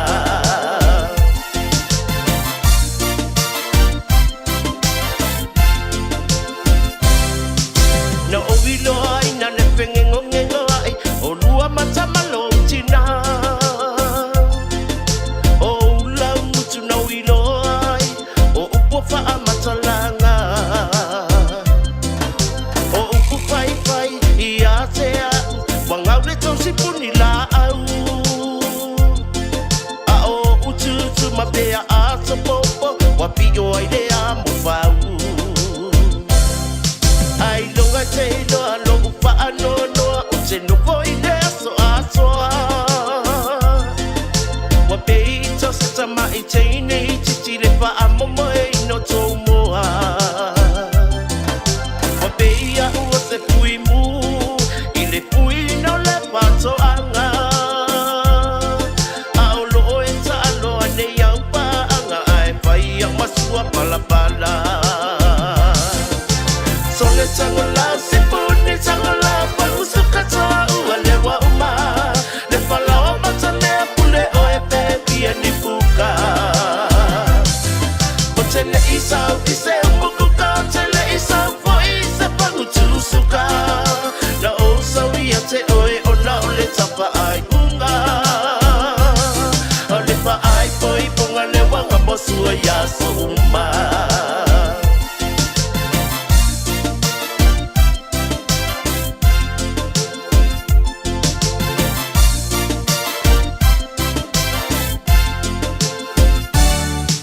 Whatever on the we know I ngala bai ngai ngala api polinga To te pue pue ata ma fe asa mi ai pe ele ai so ai nga E te leilo mai o le munga na tau fala la to tapa A o le nei wa e tani I le baila au wa malie ai no tina Wa malie lo ulo toi na ufai unga lea Ua outa o lima I ai Ai wa e tanga I mai I lo ula poa Wa le manong I laua ai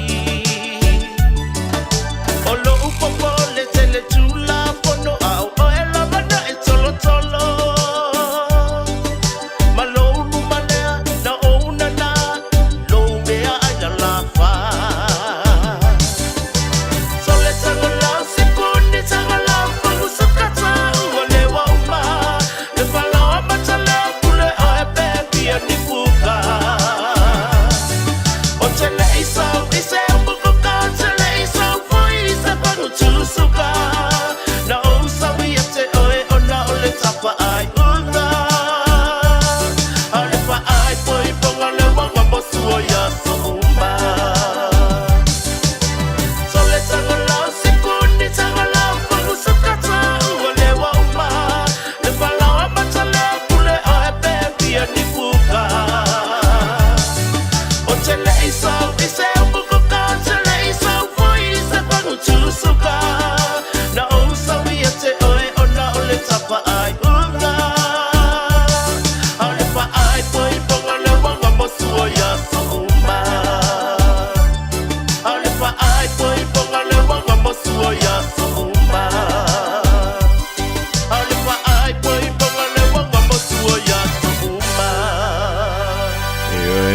Se fui ko nga fai poi ponga ri wanga mo suar fa poi. Si from mali now Queen Poki le vai ngala woli to luo. Ma oe yang nga wenga tutu ma fai va lo filima ya fai fo dai singa yema fan tu ainga tus. Ya ma no la vale on sai ma no le au solo. Ja, Antonu ile ding vunta. E tele na vonda tu ina tu ile tu alano le tantu polo kalambe. Ile tu langa fo ile. Ile ngana tantu te fa ngai nei lungo mene yo penga te fa ilang. Ya ole tu wala no a yema le tanta longo ma sefa. Ya tu tu na ma oi yo o lo fa sino manga o lo tama ainga o lo tama li anga. E ma fa yona su eni o ma ilona. Pea o ile taimi, ia e tangi e se stangata, e whaasanga iau saunoanga, ia po ni iau la whongafo, e whaia ia teia, pea o le mata upu ile tu la whono. Ia o le mepe tusili nana tāhua ia i tātok, a wane ingalo ia tu oi, e iei e whaalele, e iei fo ie mai tau. Ia e wana le koe whaapea mai, o le amere. O le wale wana avantu le lamta inga, o le tima inga, ma le fautuanga, wa vai e le ai mas whakongungo awakua, o le tu walalo, o le timai, ia ma le tantalo, wa vai kolua mea ngangase le avantu le aso, ma lea fo yaso ya i tātou. Ia wai alu aso, ai sau aso, e arke mio o ka kole, menta, ole tu la fono. Ia akana ngome lo le tu la fono, awalangi o ka koe fika, e wai, o le mea ngangarenga whaia tātou tu la fono. Tātou te mapu atu iai, pe a iai nisi, ia ua makua ova, ioe, ua pasi mai au le rangi male ova, o le tūlanga e pi o le ilinga ngana lafo, le ngana e tau te tala iai, ma ngana e la lafo i lungo mene i upenga te whailang. Ua loa me du tau te anele afa o le lua. It's tough when roaming dogs don't get claimed by their owners. Often they're unregistered, so we have no way to reach them. He doesn't deserve it. He just wants to go home. He never should have been allowed out on his own. If you own a dog, make sure it doesn't roam and make sure it's registered. For you, your dog and your neighbours. A message from Auckland Council. All Together Auckland, Tāmaki Turiki. O le vetua o lele ma le vetuta I ala o ngā amata e mawalunga lana au nanga tau Early Childhood Education po oa o ngā amata Samoa ma le Pasifika I Mangele e iai whaia o ngā le stala ma whaia o ngā lango wa lava tā pena mo le awa o ina o le whanau. E uti avanoa o lo o tutoe awa lai te whaatuai ai lesi tala nei loa lo walo kala au mai I le olua tasi tolu lima fitu valu iwa fitu olua tasi tolu lima fitu valu iwa fitu e whaatulanga ai se taimi e te asi mai ai. Whai mea alofa I a inga maua I Samoa e ala I le whaatawina o se hotel tā alofa voucher. E mawhai ona whaonga ina mo aso tā ua whailonga ina. E pei o aso whanau, whaipoiponga, pe whai malolonga mo tā whawhau ai whaiungo vai aso. Whaatau e oi New Zealand nei, ai piki e lau a inga I Samoa. Tanga I ane I le pacific40.com/hotel. Ma whaatau nei loa. Pe wala au I le o lua tasi, o valu tolu, lua tolu. O lua tasi, o valu tolu, lua tolu. 24 hours a day, 7 days a week. Radio Samoa streaming live on www.radiosamoa.co.nz.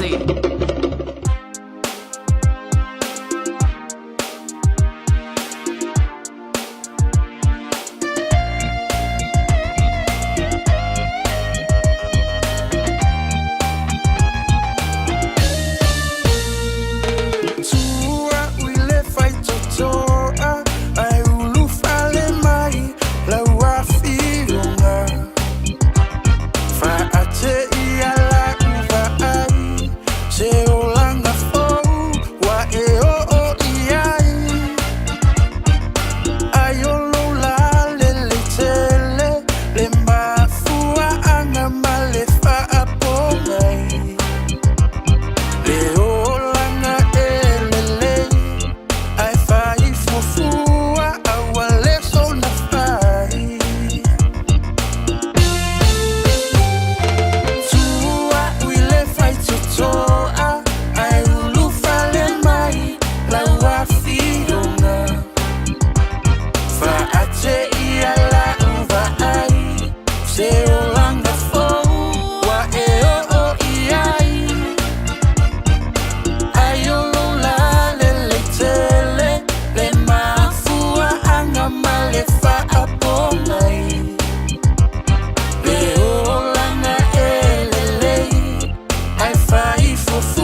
tasi o whatunga mai le vaiva band toilangi na mai lea e tela malangi le rivaingo lea woli. E na use antu le tato taimi a lus fulu miru tolo toio na ta leo le tulai. Tolu ia ta fo le tolu. Ona e toi whafunga le ia tato tala e pio na funga datu ta perina e le fionga ia leulua e li Aisha Hooch. Ia wala vile rongo pui li o lo tupa ia malo o tupa manuele ganti tono New Zealand e whape foi. Ia le tele o tunu o la langi lo maua mei le tautua wha waule ni le radio Samoa tasi lima iwa tolu a mo. E le tulanga e piore ia sui inga winga o le tau tono New Zealand. O lea e ta o mei i. O le tulanga wha le tono o le tau o lo i le lapta inga le mo le pi tonu o Taranaki. Ma mawhati munga matau whatau tau savili a lea ua whaa i loa mai ia lapta inga ia mo le tele o pitonu o tutonu o New Zealand. O nisi vanga ia o le e sila fia, o lea ua whaa popoina le umi o le taimi e tuma waile state of emergency i le pitonu o lea o Nelson Tasman area. Ia e peore i le palasiane ai o timunga. Amu ia tantou nei au kilan. E uia o le whaima mawha mai timunga e langanta i leo le tofa tau tau savili nisi o taimi. Ai le o toi maua le taimi lea na whai nai tātou i lo longa i le tausanga e lua a whelua lua. A tonu ua teleni ngā ruenga mo toi wha le iaia tātou wala vai. Ia mai le o iaia ni tulanga fo i le leo no toi lono vai ai. Mauno a whai nā tuai ia maunta malawa a misi lava mea tau tino le pa ia malo le tunu. Pe tai o nisi o pitunu o New Zealand. E peilao na iaia na Nelson Tasman. O le ile la pata inga nabol state of emergency. Ile maua lunga. Ia po o le tele o le le suave tim. O le o lo o to uluai. Ia pe o lo o palasia ina ile rivainga o le tausanga. La pata inga mo le tulanga wha le tonu o le tau o lo o la pata ia ile tele o no fuanga i tutonu o le motu i matu. Ia misi lava ina i Bay of Plenty. Ia malei tu pito i lunga o le motu le nei o le North Island. E pe ona iailanga ia tu lei whangarei wha salon tu i lunga i Northland. Ia si o tu lava i nai kei purianga. O nisi nau vanga le tau o mai e leo fisa lava i tau. Ile nei fo i teimi o lea wot. O whianga ieilu tātou o taro mga luenga. Tute ia ma whaiva lo filima foi. A wale tau si eina o tātou ainga. Ia o mai masani e whaimalanga mai i la tau. Ia o lo o whapelea o na whengasalo ai fo le nei vai tau o le tau sanga. E nisi o tala, o le whape mai e a le whamatalanga, ua toe whamalosia. E le malo ia le tūlafono, o le trespassing law. Ia, mo se tasi, o le whaasaina, o na toe ulu whale i se no whangolo i se pisinisi. Ia, ma whaasalanga e tu ina tu iai, o lea ua iei le fuafuanga, o le awha pelea o na si tia. E nisi o fuafuanga wha taatitia, ale malo e peo le iai le temple ring. Ia, a o le fsosoni la mo ila towe ana pisi nisi ma whale o loani. Ia, e leo iei se mana marama tele le temple ring. O nisi o vaenga o le teuteunga o le tulafono lea e to e fia wha tulafono ina pe a pasia. O le vaenga o le Trespass Act. O na teuteunga e au fiai le wha tupula ia pe wha teleina.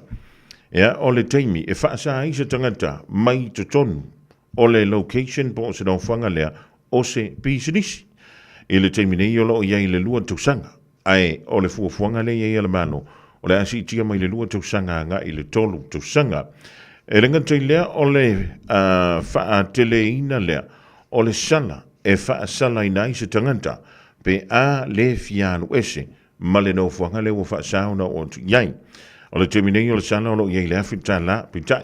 O le asi tia le ilunga i le lua awhita la. O le whatangaina le o pisinisi, e pe o le iei pisinisi e o lantu la. Ina ia wha saina pe trespass. Ia tangata taito atasi, mai o lantu la e fia i to tonu o New Zealand. Ia malisi vaenga leo lo ta ua mai i, o le wha teleina leo le wha salanga. Mo so se tangata. E na te le tu ina antu lo na ingoa, mao na wha maumaunga e miselo na tu antusi, po le tu ina antu lea oni wha maumaunga e se matau wha valea.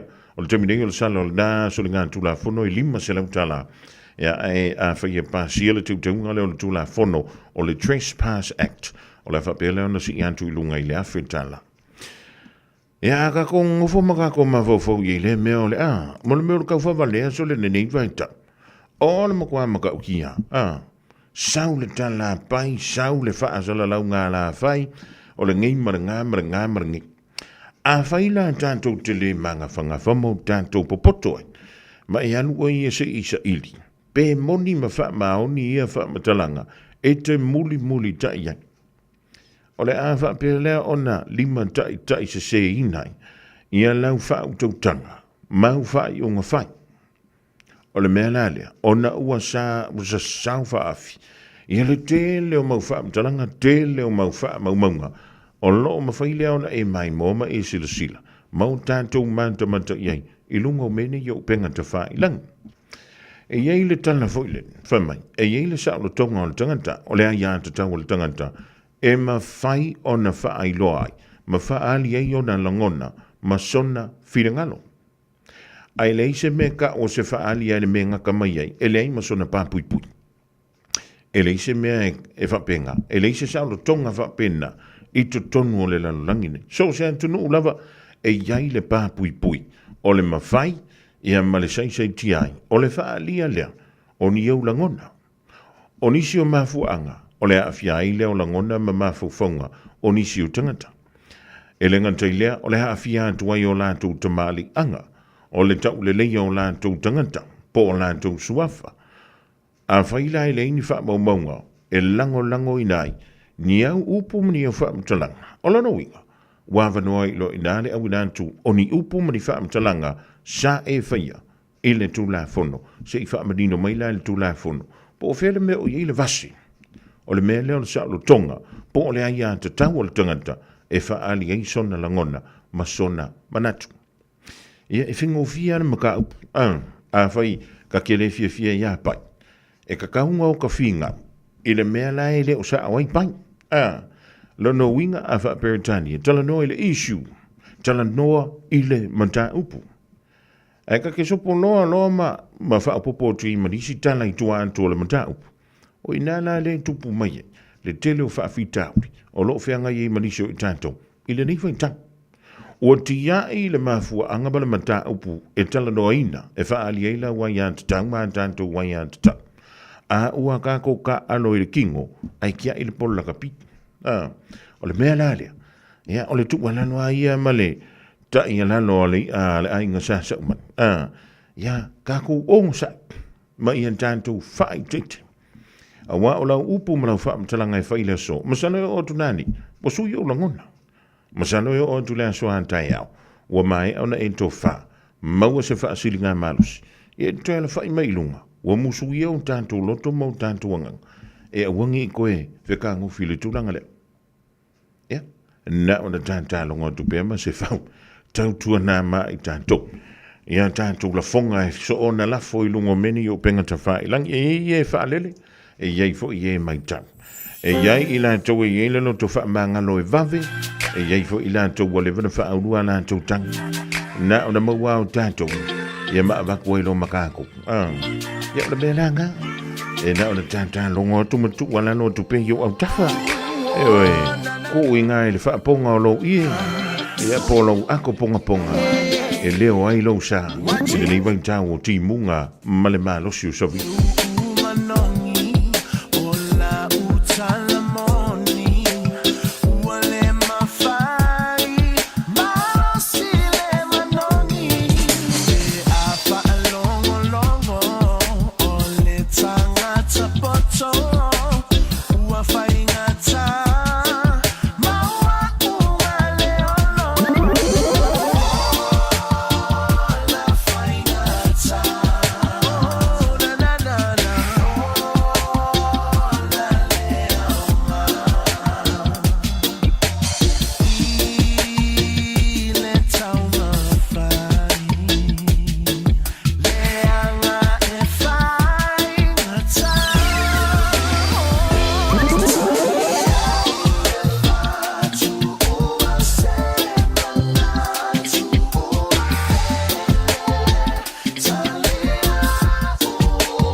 La italiana, my love fear ya it's oh I never where am I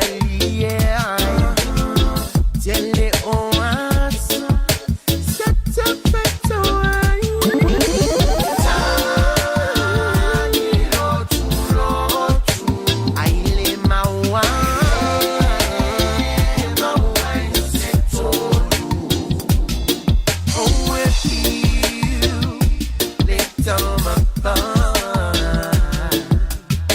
I must sit down.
Sing Fukamalina, the Sunga, we know that if I only have Woli, you know, joy, so for me to Jolo, joy, Jala, to La, and Tolu. Il di fu ya Woli la stofia, so Tolu, rimasino, you lai luafe, lucefolo, malelima, Jalafantu ya, to la for a Sarah.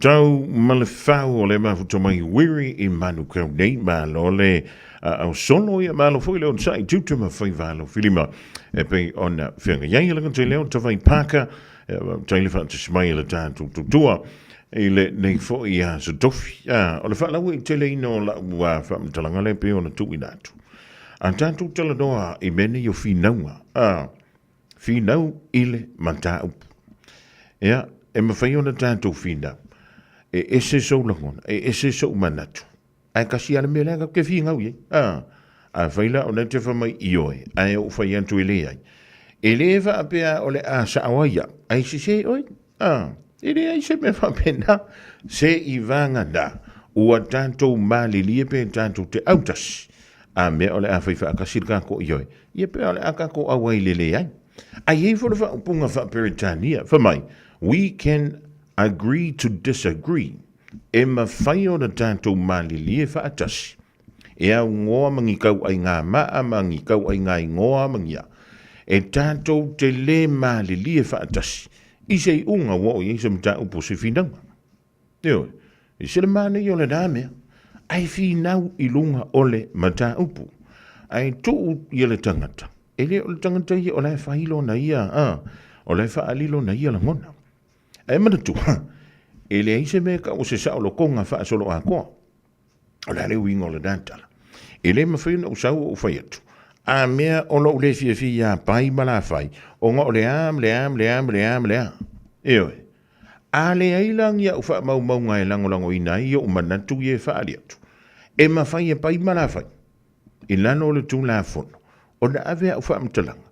E ave ole wha msingonga se ife siringi aia. Pe mo i mawha mauni ufa mtalanga ye whai atu. O le sa olo konga langa. E mawhai e pai malafai. O na ave taita.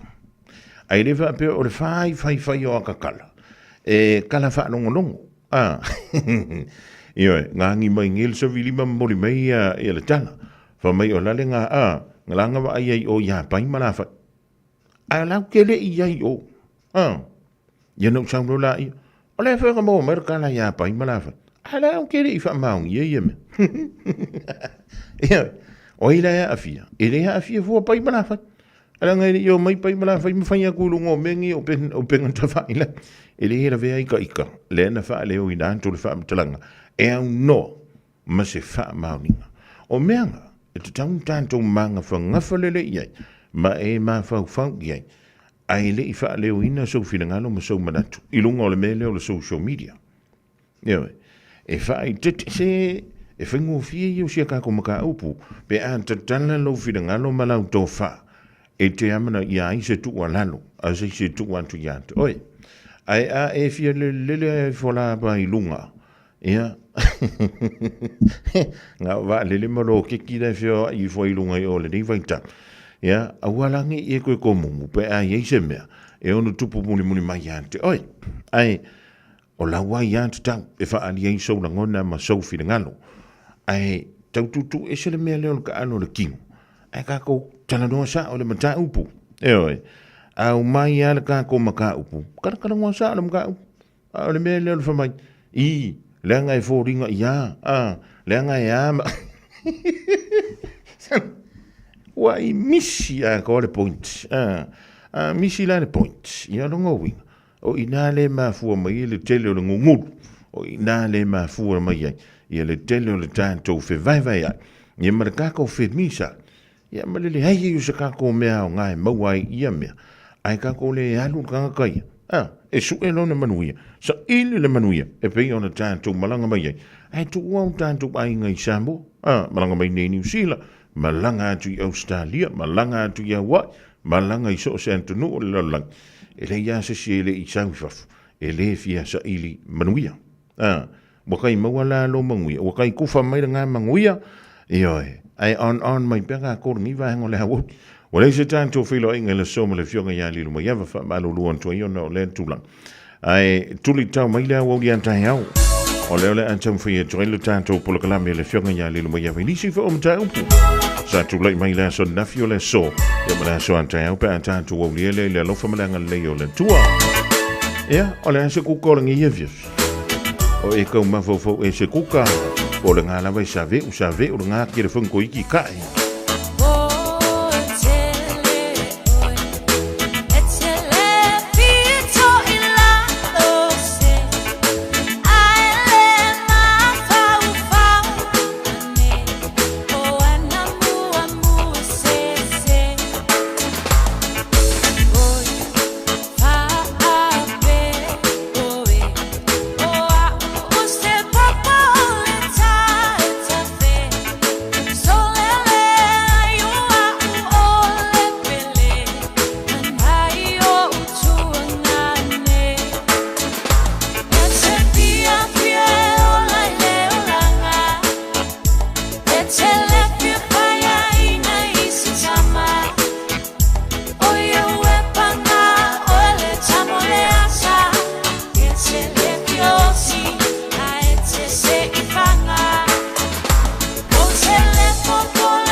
talo whātu I lau whawhonga le nei tū la o le asu tofi. E alo mai o se whaopoponga le nei o tātou talafou mai lo Radio Samoa. I talo o mua, ua whamonia mai le o atu I le lua se fulu o whautuanga ma lapta inga le ofiso le wa aitau, ua tuina mai mo le atu nu atoa, mo le isi tō sulu ono I tū la. Ma le tele o ngā luenga mata I tū o wa ai le malo se timunga, ma le haafia ai o whaitu o North Island ma le South Island I winga lolo wa o le tau. Ma ona o ia tūlanga o lo on whamawina ai le ono haafia I le atu nuu I lo longa te tele. Wa mai tauina ai le ngā lulue au nanga o whalawlawe whafua sei ma fisosoni mua po le emergency services ma local authorities ina ia mātai tū ina le tūlanga o le saonga le mu ma le puipuinga mai ni whalawlawe e ono tūlai mai. Whamawina I reporti a le New Zealand Herald e tusai ma le wa ai tau, e whai lava sina mālosi o timunga mamafa, ma wa aia fo I le lolo wā telo le tau I au kilani I le awa uli nei, ma olo o wawalo le matua ia awhia I lo longa, ma wa aia le emo mālosi o wila, ma whaalongo ina le pāpā o whait stili mo le nei aso. Ma ua fo I le o atu le selau kilomita le tu la le mālosi o savini mamatangi, o le a awhia I le atu nuu. Ua whautua ina vaenga o Bay of Plenty I ti munga mamafa, whaasalo atu le vaeluanga o pō maao I le awhiawhiana nei. Ua lapata ia fo I tangata whai lafu manu.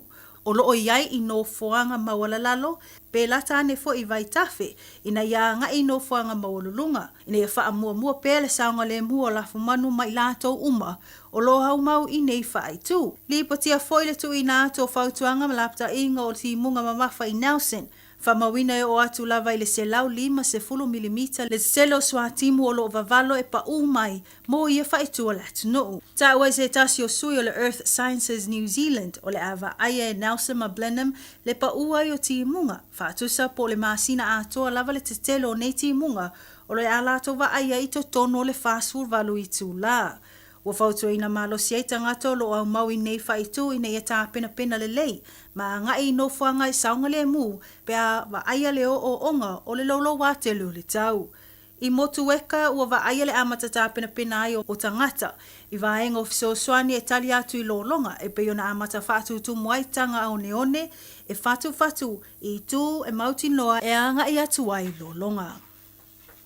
Ua whalawi lo mai nei le New Zealand First, le tuina atu ai I lomo le pāle mene o se pili tau whaauwhi, o le Members Bill, ma le naunau ta inga I nei avea matula fono, o le mawhai lea o na sisia e na o le tangawai o New Zealand I maota ma au nanga uma le malo, e pei o le maota le pāle mene, o ofisa ma matanga luenga ese le malo, o au nanga tau whaalawlawe whafua sei, ma onga uma le malo. Whamanino le tae o le vaeng whaupwhai le New Zealand First te wawasa mana I a Winston Peters o maota ma ofisa le malo e mo tangata New Zealand umalava e le tau ona so ona wa aia le tele o nisi o fua o whaalea le atu. Ona e le tutusa o mawhina ngalo ma manato tangata nuu o lo I New Zealand nei I le tele o vaeng o lo alia e mai. Ta ua o le nei tu la fono le a tapu ai ona toe wa aia le tele o fua o lo mai tauina le wha o ngā e wha ailo ai ni whina ngalo I tu tau le porokiki. Mai le toe whaalea lea I no whanga o fisa ma maota uma a le malo. Whairo le vaenga whaupwhai o le New Zealand First o lo lato tarutonunga e tasi umatangata I to tono au te roa e tasi le atunu ma e tasi fo'i le tanga vai. Ta ue Winston Peters o le awha atino fo'i a ia inga mata iala I le vaenga ta ua ina ia muli ta ia. A u whaamanino o le ai fo'i vaenga I whaatino ia I lato e le savalia pe solia le tu la fono. Ai ua whaamawina le mawhai o na sisiae o le tangawai o se isi atuno po o se territory pe ai ni whaata singa mawhona tanga loa ia e whaatautaia I te tonu o New Zealand. Inisio tala, ua te tala loa ia nei le no whanga moa o ngā whaaleo I te tono au kilani le nei vai aso. I se pepa o whaamtalanga na whailo ai le komisino mtanga luenga o leo Richard Chambers o le nei no whanga na mawhai o na lisi na mai le University o Massey. Ma I le maua ai o le nei no whanga fau o le a mawhai e le mtanga luenga o na whaatino le telo ana po kalami whaalea o onga I vaenga o le au nanga a me se lava I latou o ulu whale atu mō le ulua I taimi po recruits e a mata tā penanga mō a o onga I le avea ai o I latou mamalo le malo. Whai loa le komisina ia Richard Chambers le tā ua o le maua ai o ia hawa noa e whaawawai o na whaatino po kalami whaalea o onga mō e ua fia avea mamalo le malo.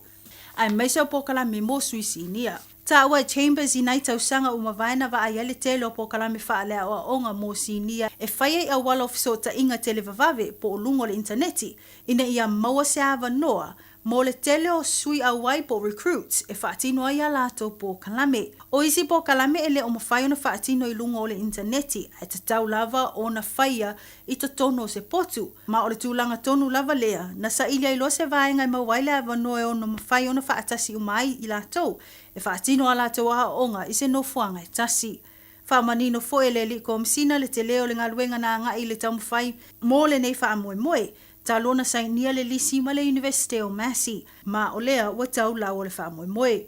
Ua li ipotia mai nei le amatali ai o le urua i pōkala me wha leo a onga i le Auckland campus ua ta o le Leadership and Development Group Conference. I tūlanga le nei no fuanga o whamawina le te le o potu e whaatino ai vasenga ESS o potu e sui ai po locker room o ofisa ma le no fuanga i paka i ta avale maisi. E fast fulu sui fau po recruits o le afa onga ina le nei fono fuanga fau mo alato a o onga i le avea ai ma malo le malo. I pepo whamtalanga na whamawina ai le awaiatu o le minsta o le mtanga luengo leo leo ya Mark Mitchell ma le minsta langolango ya Cassie Castillo i le tatala loa i ai o le no fuanga po le Royal New Zealand Police College Auckland campus. Mai se tala lata mai ta longa lai te le Pasifika po le Pacific Mini Games mo le awa Samoa ua whaopopotu nei le isi se fulu o pine i le numero pine ua whaamanue i nai sui o Samoa o lo tausini o ma whai ma ave fu o le atunuu i nei ta longa. O le ua whaopopo atu le isi pine aro i pine le tamaita i ta alo Page Kemp i le whaanga tama o le au i le vaenga wata o le 50 meters butterfly mo tamaitai. I le vaenga lava o au na sola i le tamaitai o nā whanua Hamilton ma le pine auro i le vaenga o le 200 meters backstroke. Ma solo mo na Hamilton i le vaenga lava le nei o le 200 meters backstroke i le tūpāua lii.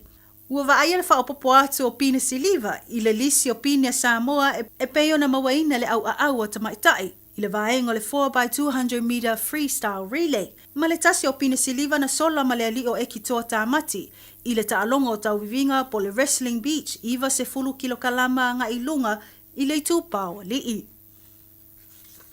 Mo pine apa mamea e tolu pine apa mamea na mawaina le tamaitai o anoni taulua i le taalonga o le sii u a mea mamafa. I le vaenga o le clean and jerk 5 kilokalama, snatch 5 kilokalama, ma le total 5 kilokalama i le tūpāua tamaitai. I le ala whaanga tama na maua e le li o whale waa tafi i le vaenga o le snatch 5 kilokalama le mamafa moa lii. Ma le tamaitai o Ann Keynes i le Malafoni po le marathon i le waa V1 se fulu ono kilomita. Ua lua se fulu ai nei pine a Samoa i ta alonga laiti o le Pasifika. O tātou telefona mo le nei tū la o le awa uli, whaaftai whaafonga mai, tau whaasonga.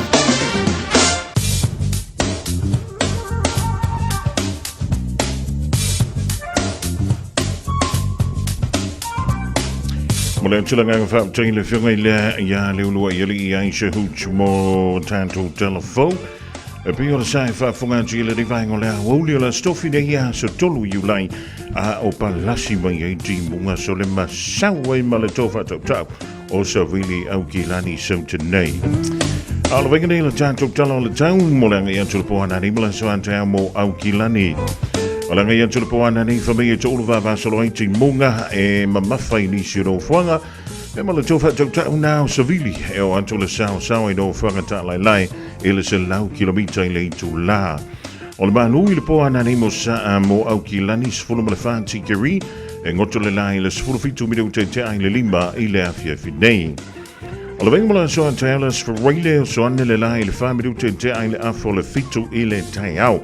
E oro yeina i wanga i whiololo le malo si teimi o le tai au e ma mawhati munga i nisi ro whanga e ma whasolo i ta ape solo ai anto ai ma wila ma whai titili ia matimu aisa i teimi o le awoli savili angi malo si mai ia mai litu i mātou e whiololo langi mai nisi o teimi o le awoli a tai au. Talafan tuai le rivaing o le fiafi a inga wo mai masani Samoa le venga nei le tātou tala le tau e mo tau leanga i atu le poana ni mele so hantai au mei o le tu i mātou i se sifo E whitia sa vaenga le langi e haumarai timo te olu vava saloai mai ale pata sa fata si umu ma le whanga e a wawa i nisi o taimi marai timo te olu vava saloai whapea wila ma whai te tili. O le anga yantu la so hantahi au mai whale wha a pia i manono o le a iai nei timo. Ia, san a sasae a saute i sisifo o le a iai timo popo umwha salo i na mahalolosi savili i nisi o taimi. Tulanga nai pio re ewing o le tau le nganta mo i tātou nei au kilani e befo i lo tātou whaasiramanga i Samoa.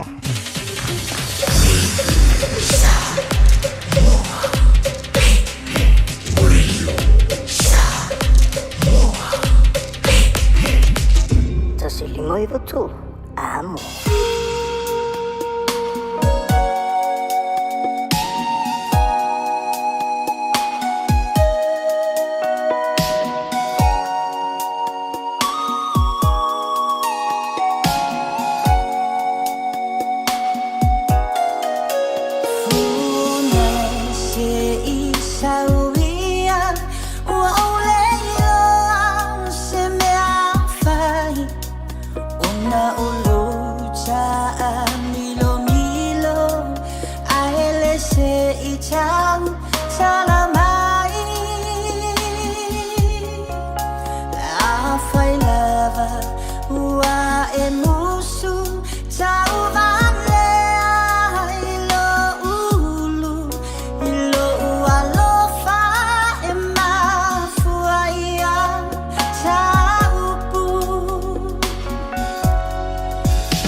se pungmali na magdota si manlena asua o le rivainga o le woli. Ya malapese fa mai funai sa wia. Iyo o le ua punga meriki poki ko kolere ko e wha iso le manu susu le ki.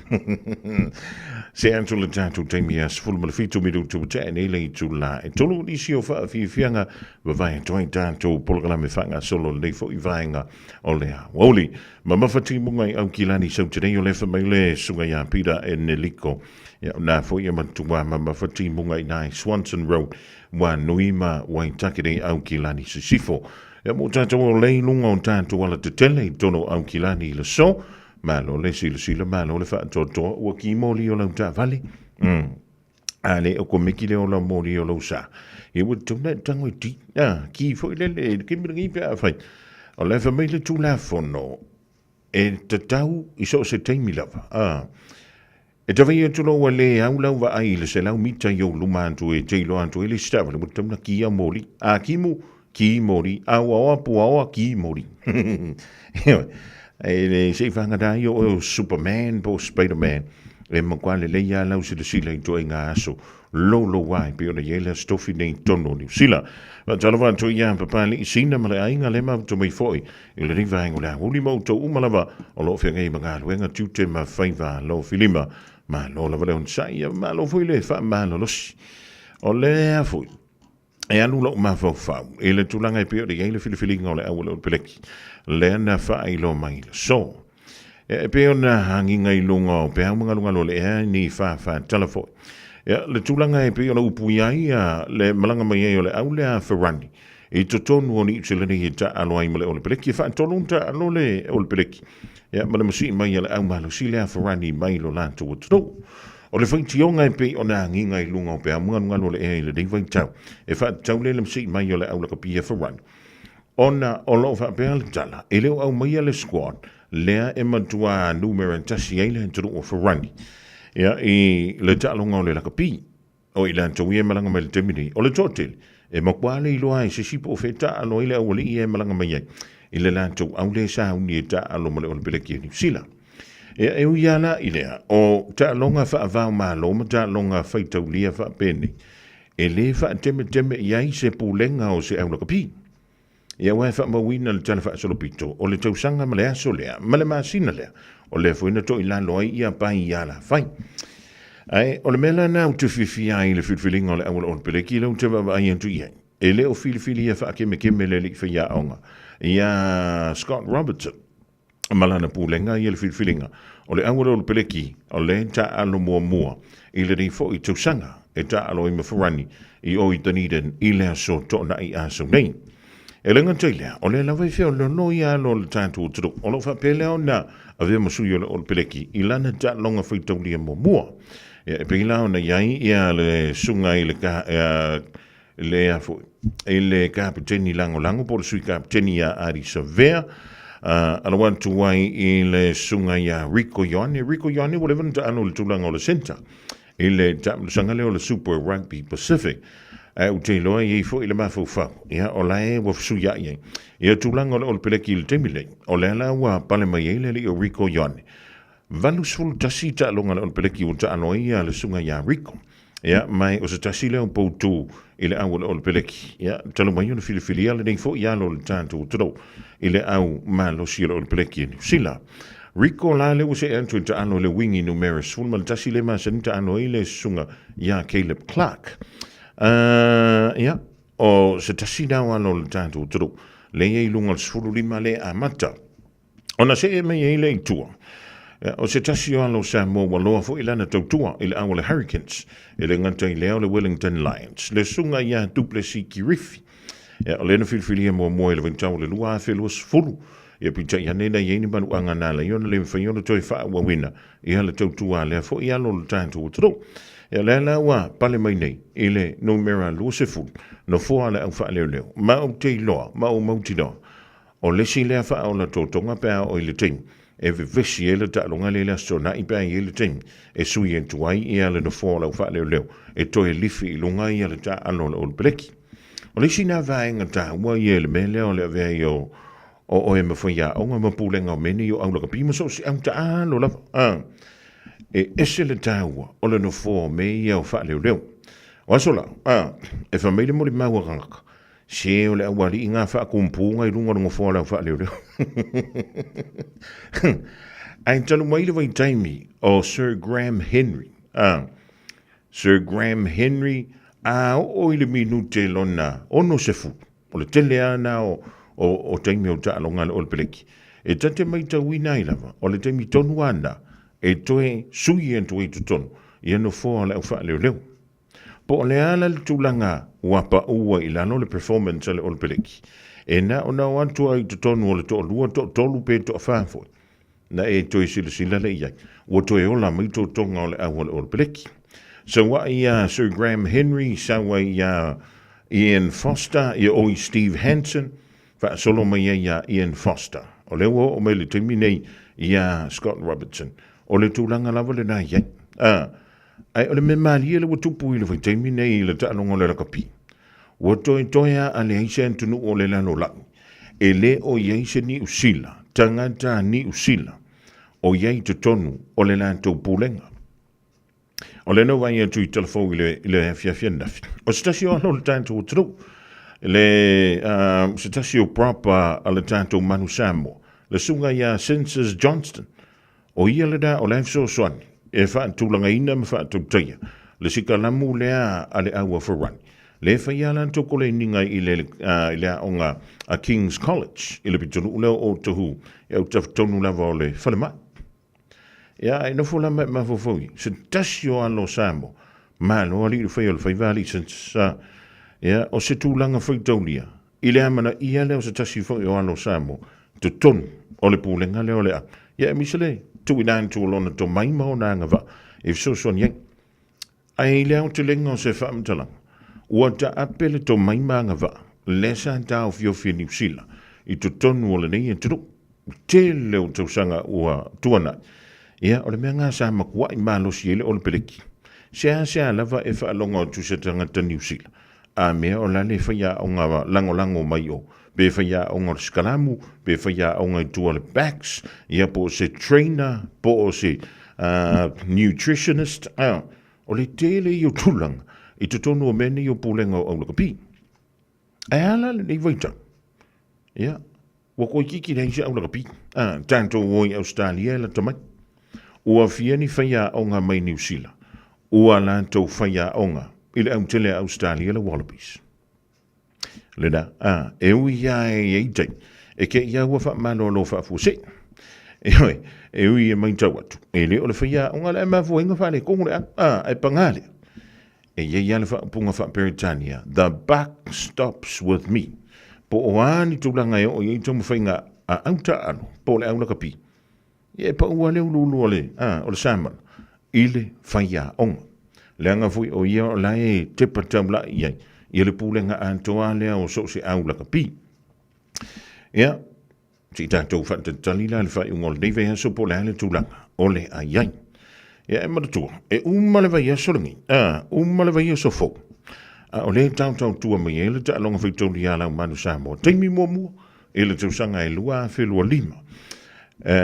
Ta alo e le tātou Manu Samoa, e le malai o Eden Park, o le tali malo e tātou, e le au masi i mai. Ia le au malo si la skotilani stasio au malo si i tono le tamusanga lantu Europa po le Six Nations le iai engelani skotilani o ayalani o ferrani ia o au malo lo si nai pi o le iai tonu o i lantu Europa ai o le mana iana le tūlanga le peo te vai entu i lunga i le wha tūlanga na maile o le au le peleki mo le wha ungol nive ia so i le ngantaila o nisu i lan tona i longa le tūla i mai i le tamusanga o le Super Rugby ya ka kia no fa koila je uso ya le pip na wa le en faima kumungi fo ile awa le peleki le blues fa malulu atu o la mai ta wantu le ni vaingo le o le afio lo awa le awa le matai o le ye tonu le tanto o le peleki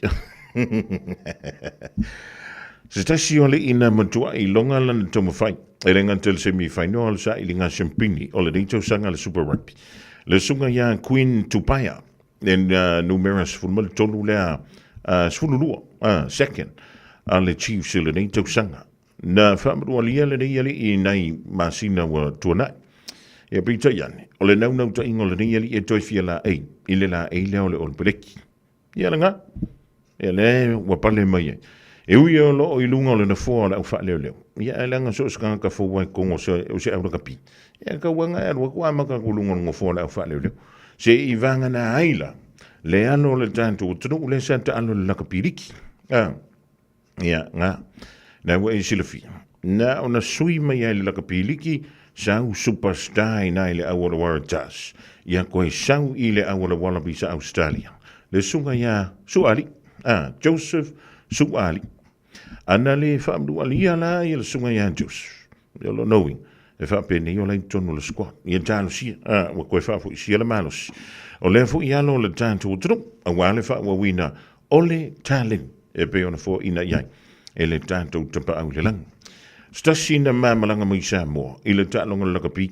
Luas fun mo tupu tausanga watuna iatu. Sa fia onga lango lang. I le au lakapi Romania. Ewe. Romania. Se tasi o tunu o le makua kele o ala kokupe. Ai alua kuarka me kiki Samoa. Alua kufia onga lango lango. Makaukia. Ia fa malo anto yalo mo tama fa na ole. Tunu ele ngata i le talonga le lakapi. Ai so o se ta longa, ma so o se ngan wenga. O le nai sa ili manuia, sa ili malo ai le tanto uturu. Se o kanga ka ki fikara ngoi. Tanga tana, o lo o tau aveina, le tanga vai o Samoa. Ia awa, so la tau tau le leia. Ia misila ka le leia i o kanko. Na sa awa ile o le pese fo ile le malemuangan. E ka fia fale adili fu ala. It's tough when roaming dogs don't get claimed by their owners. Often they're unregistered, so we have no way to reach them. He doesn't deserve it. He just wants to go home. He never should have been allowed out on his own.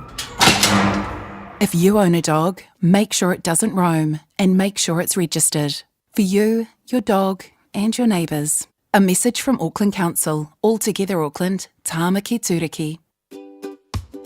Le Little Feet Childcare. Tatala i le asonga fua a nga i le aso whareile mai le fitu i le tae au. A nga i le ono i le afiafi. Maua le avanoa o le pepe whato a whanau. A nga i le 5 tausanga e a onga ai.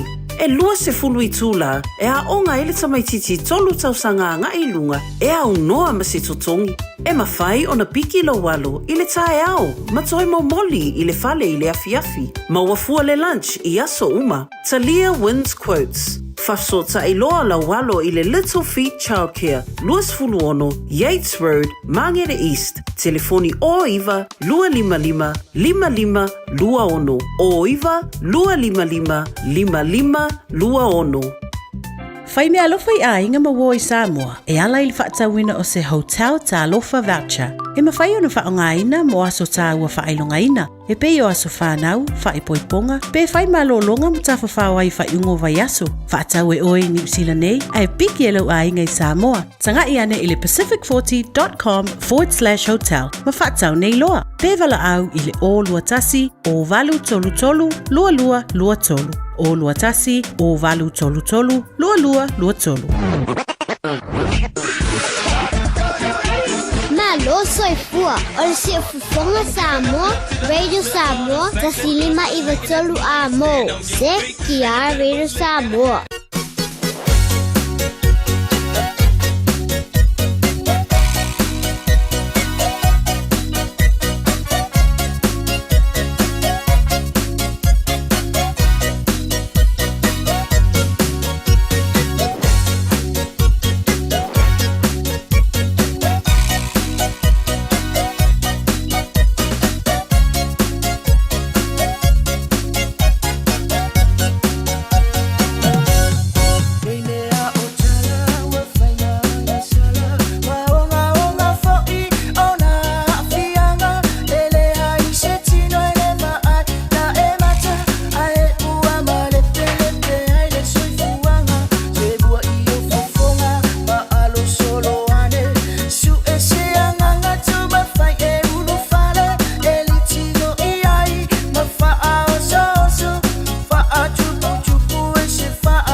tai longo I pule ma le tātou whantunga I pana le maa le pana le tana. Ioi, e pana fo le kanga kore ki munga. Ioi, DJ No Mane pula so ya liki. Idai le tātou whale maa le idai o Tara. Ioi, awe koe alue ka loke fua pepa le au tausi mai ma le se o kuyo o ngai ngase ngai o kui.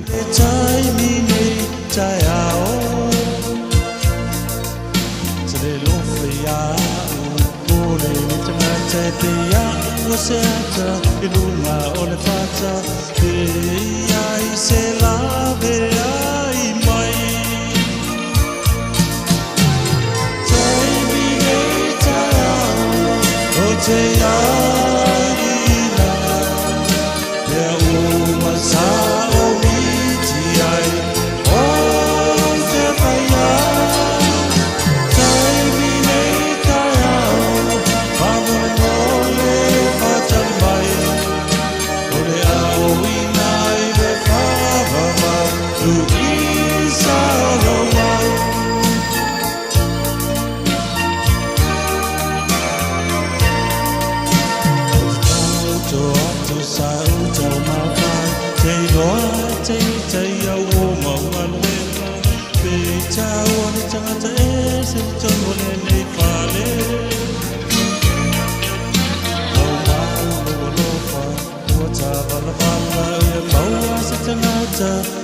Amata, ai te tala au mai se avanoa Taimi nei tau o te aina Ia uma sa o miti ai o te whaia Taimi nei tau Pamole mole patale mai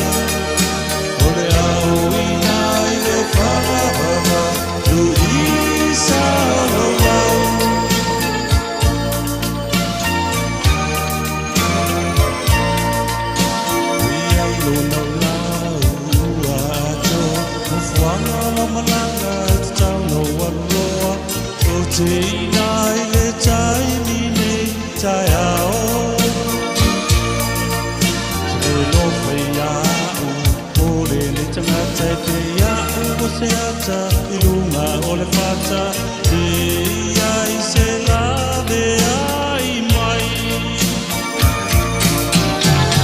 Taimi nei tau o te aina Ia uma sa o miti ai o te whaia Taimi nei tau Pamone mole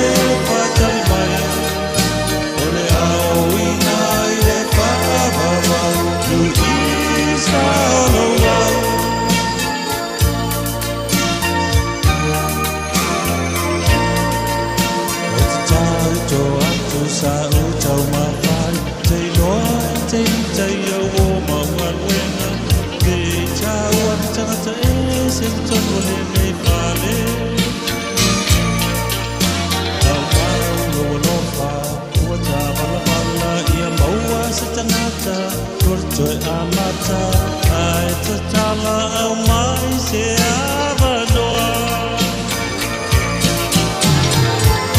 This time tomorrow I'll be with you All of the things I've been dreaming I'm gonna do This time tomorrow Wait for me please I'm gonna be there forever. I love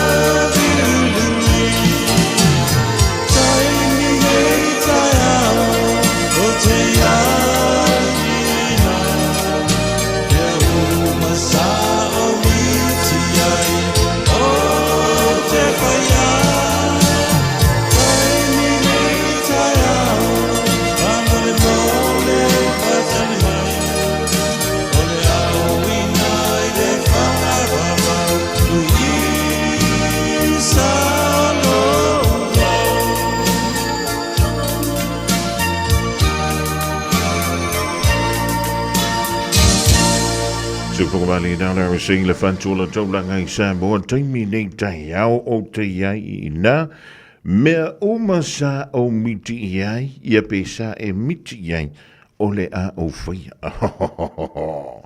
Se fe e ari le maka o kia fo ia upo le pesi. Ya le nei whaatalawan tui nai Sacramento, California le mafuta mai ai ia alia pa malo soi fuama le langi mama. Whaiunga sopi ma le ainga le mamtumidai me le pone au se talia. Ia o amele tau ia tau sole. E sila kua ngā mele whenga I mātou I au kilani le nei vaita. O le makua makau kia le maluru. Ia sangwai tua ma le savili toi follow mai ai. Ia ma le timu. Ia tante alofa foi lele inisio na yuso. O le ia afia le ngase foi lelo le maa ini. Ia po le mai taita.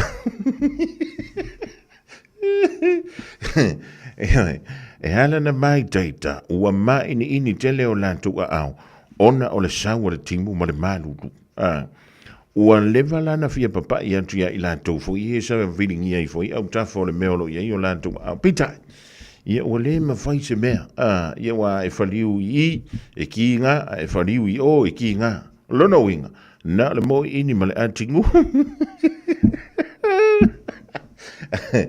ia e whaatana whaatu I le malu le tutu o le ngā luru I whafo ia a wheo na ue toi tofu tono lau tāpa le nei vai o le au ia malo o le teimi te mana vai o le teimi te mana lo ai wa ai o nei te iwe mawe le pu ia whaatana whaatu I se uso ia au I matangi loto tulia ia maraka ko whale a skulimi ia o skulimi e mawana me le ngaru e au I matangi e le kai mawangi whale o loa I si pe soare me ave ia ia ma o le mea fo ina au te wha mawalunga I lava uia I le whainga o langa recipe la e mixa I kako askuni e pe au kau whanau ako I le a fia kele ia se uso ia au I matang I le tūlanga leo le ngase o le maa ini awai e keu ke fiu o ke whamai kia o le whai ke la vea ili whonga mua le ngase ngase ro ke ro fa ki mo ko sa con io le au ke malos tala fa tu ai Perth I Australia ya tali tu mosa ya fa balo ya Larry Nonu ya to lolo sa panti sai pani yo wa me le tawuli opotiki ma no le fo yo le favor ya nga o le fai ki mo ya CIA sole o le mafuka mele CIA Amerika ya tanto ya ma no le so fu ma langi ma sa no le o le afu o le CEO board director CIA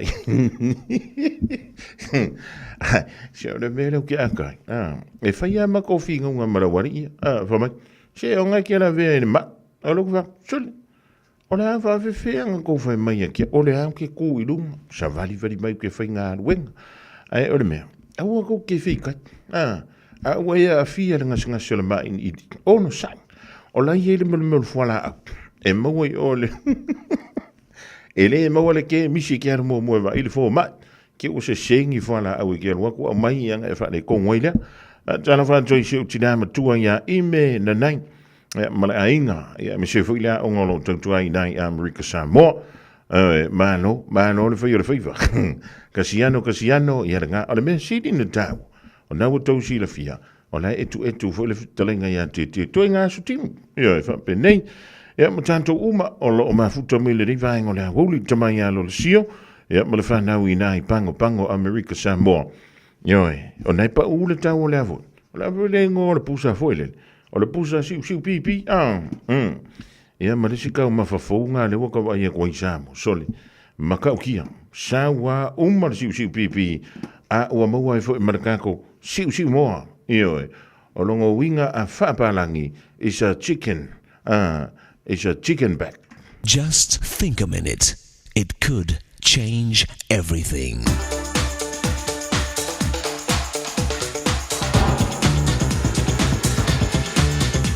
Think a minute. A movie star was recently interviewed on television.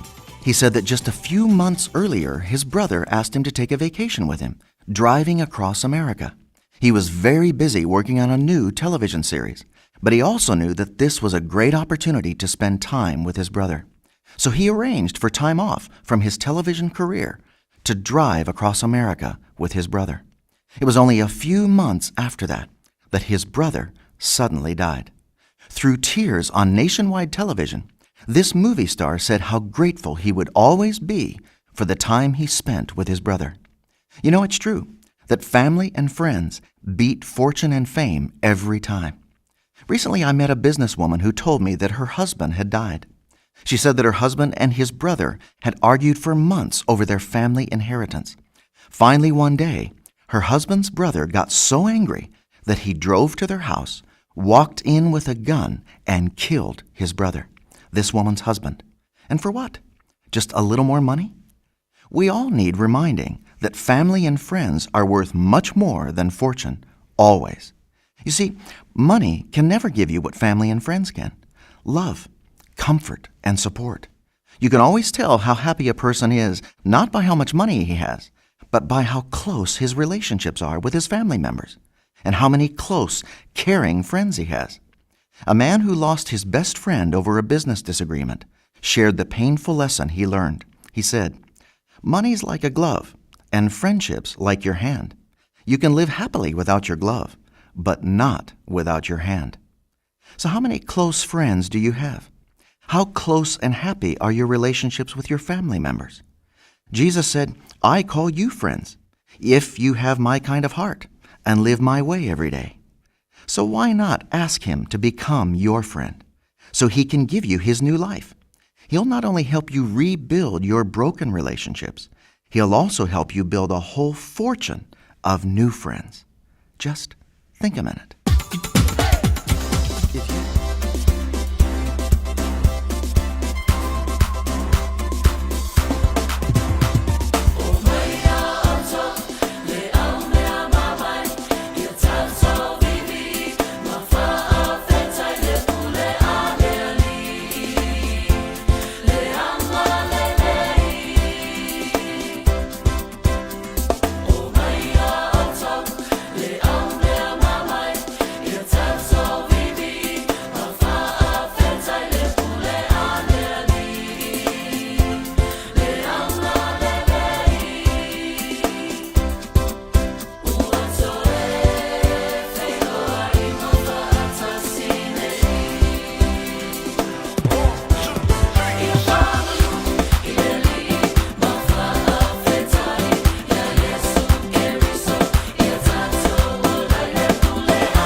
So whakamali le pese le au telefo e whakasai le penisula I tāta tū. E taurunga tuile porkala minau le think a minute mo I tātou uma le pese wa whaikoina o mai ia o tō. O le moto e sfulu midu ton tālo le tula e whai le rivango le fiafi. E taurunga tuile tātou porkala minau mo I tātou uma lava.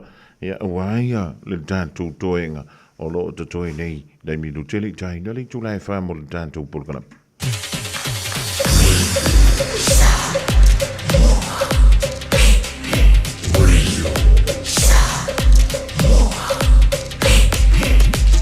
Tasilimo I Vatulu, amo.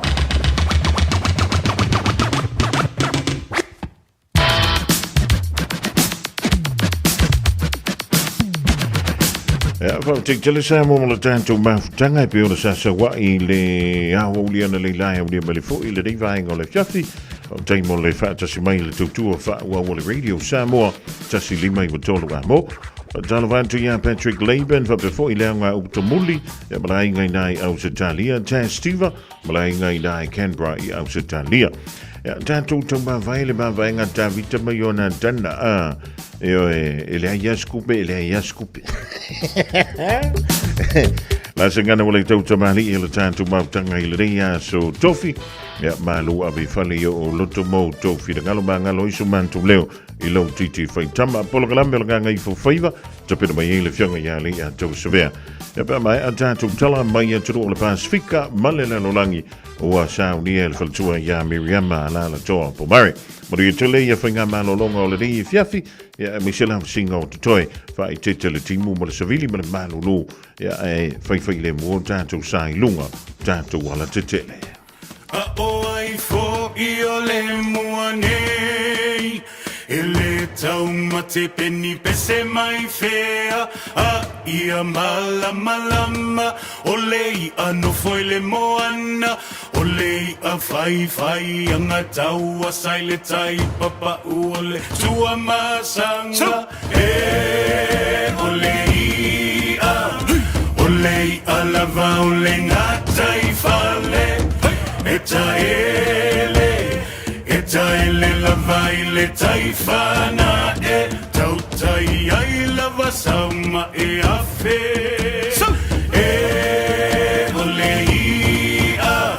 olei a lava o le ngata I fale taele lava I le taifana e tautai ai lava sauma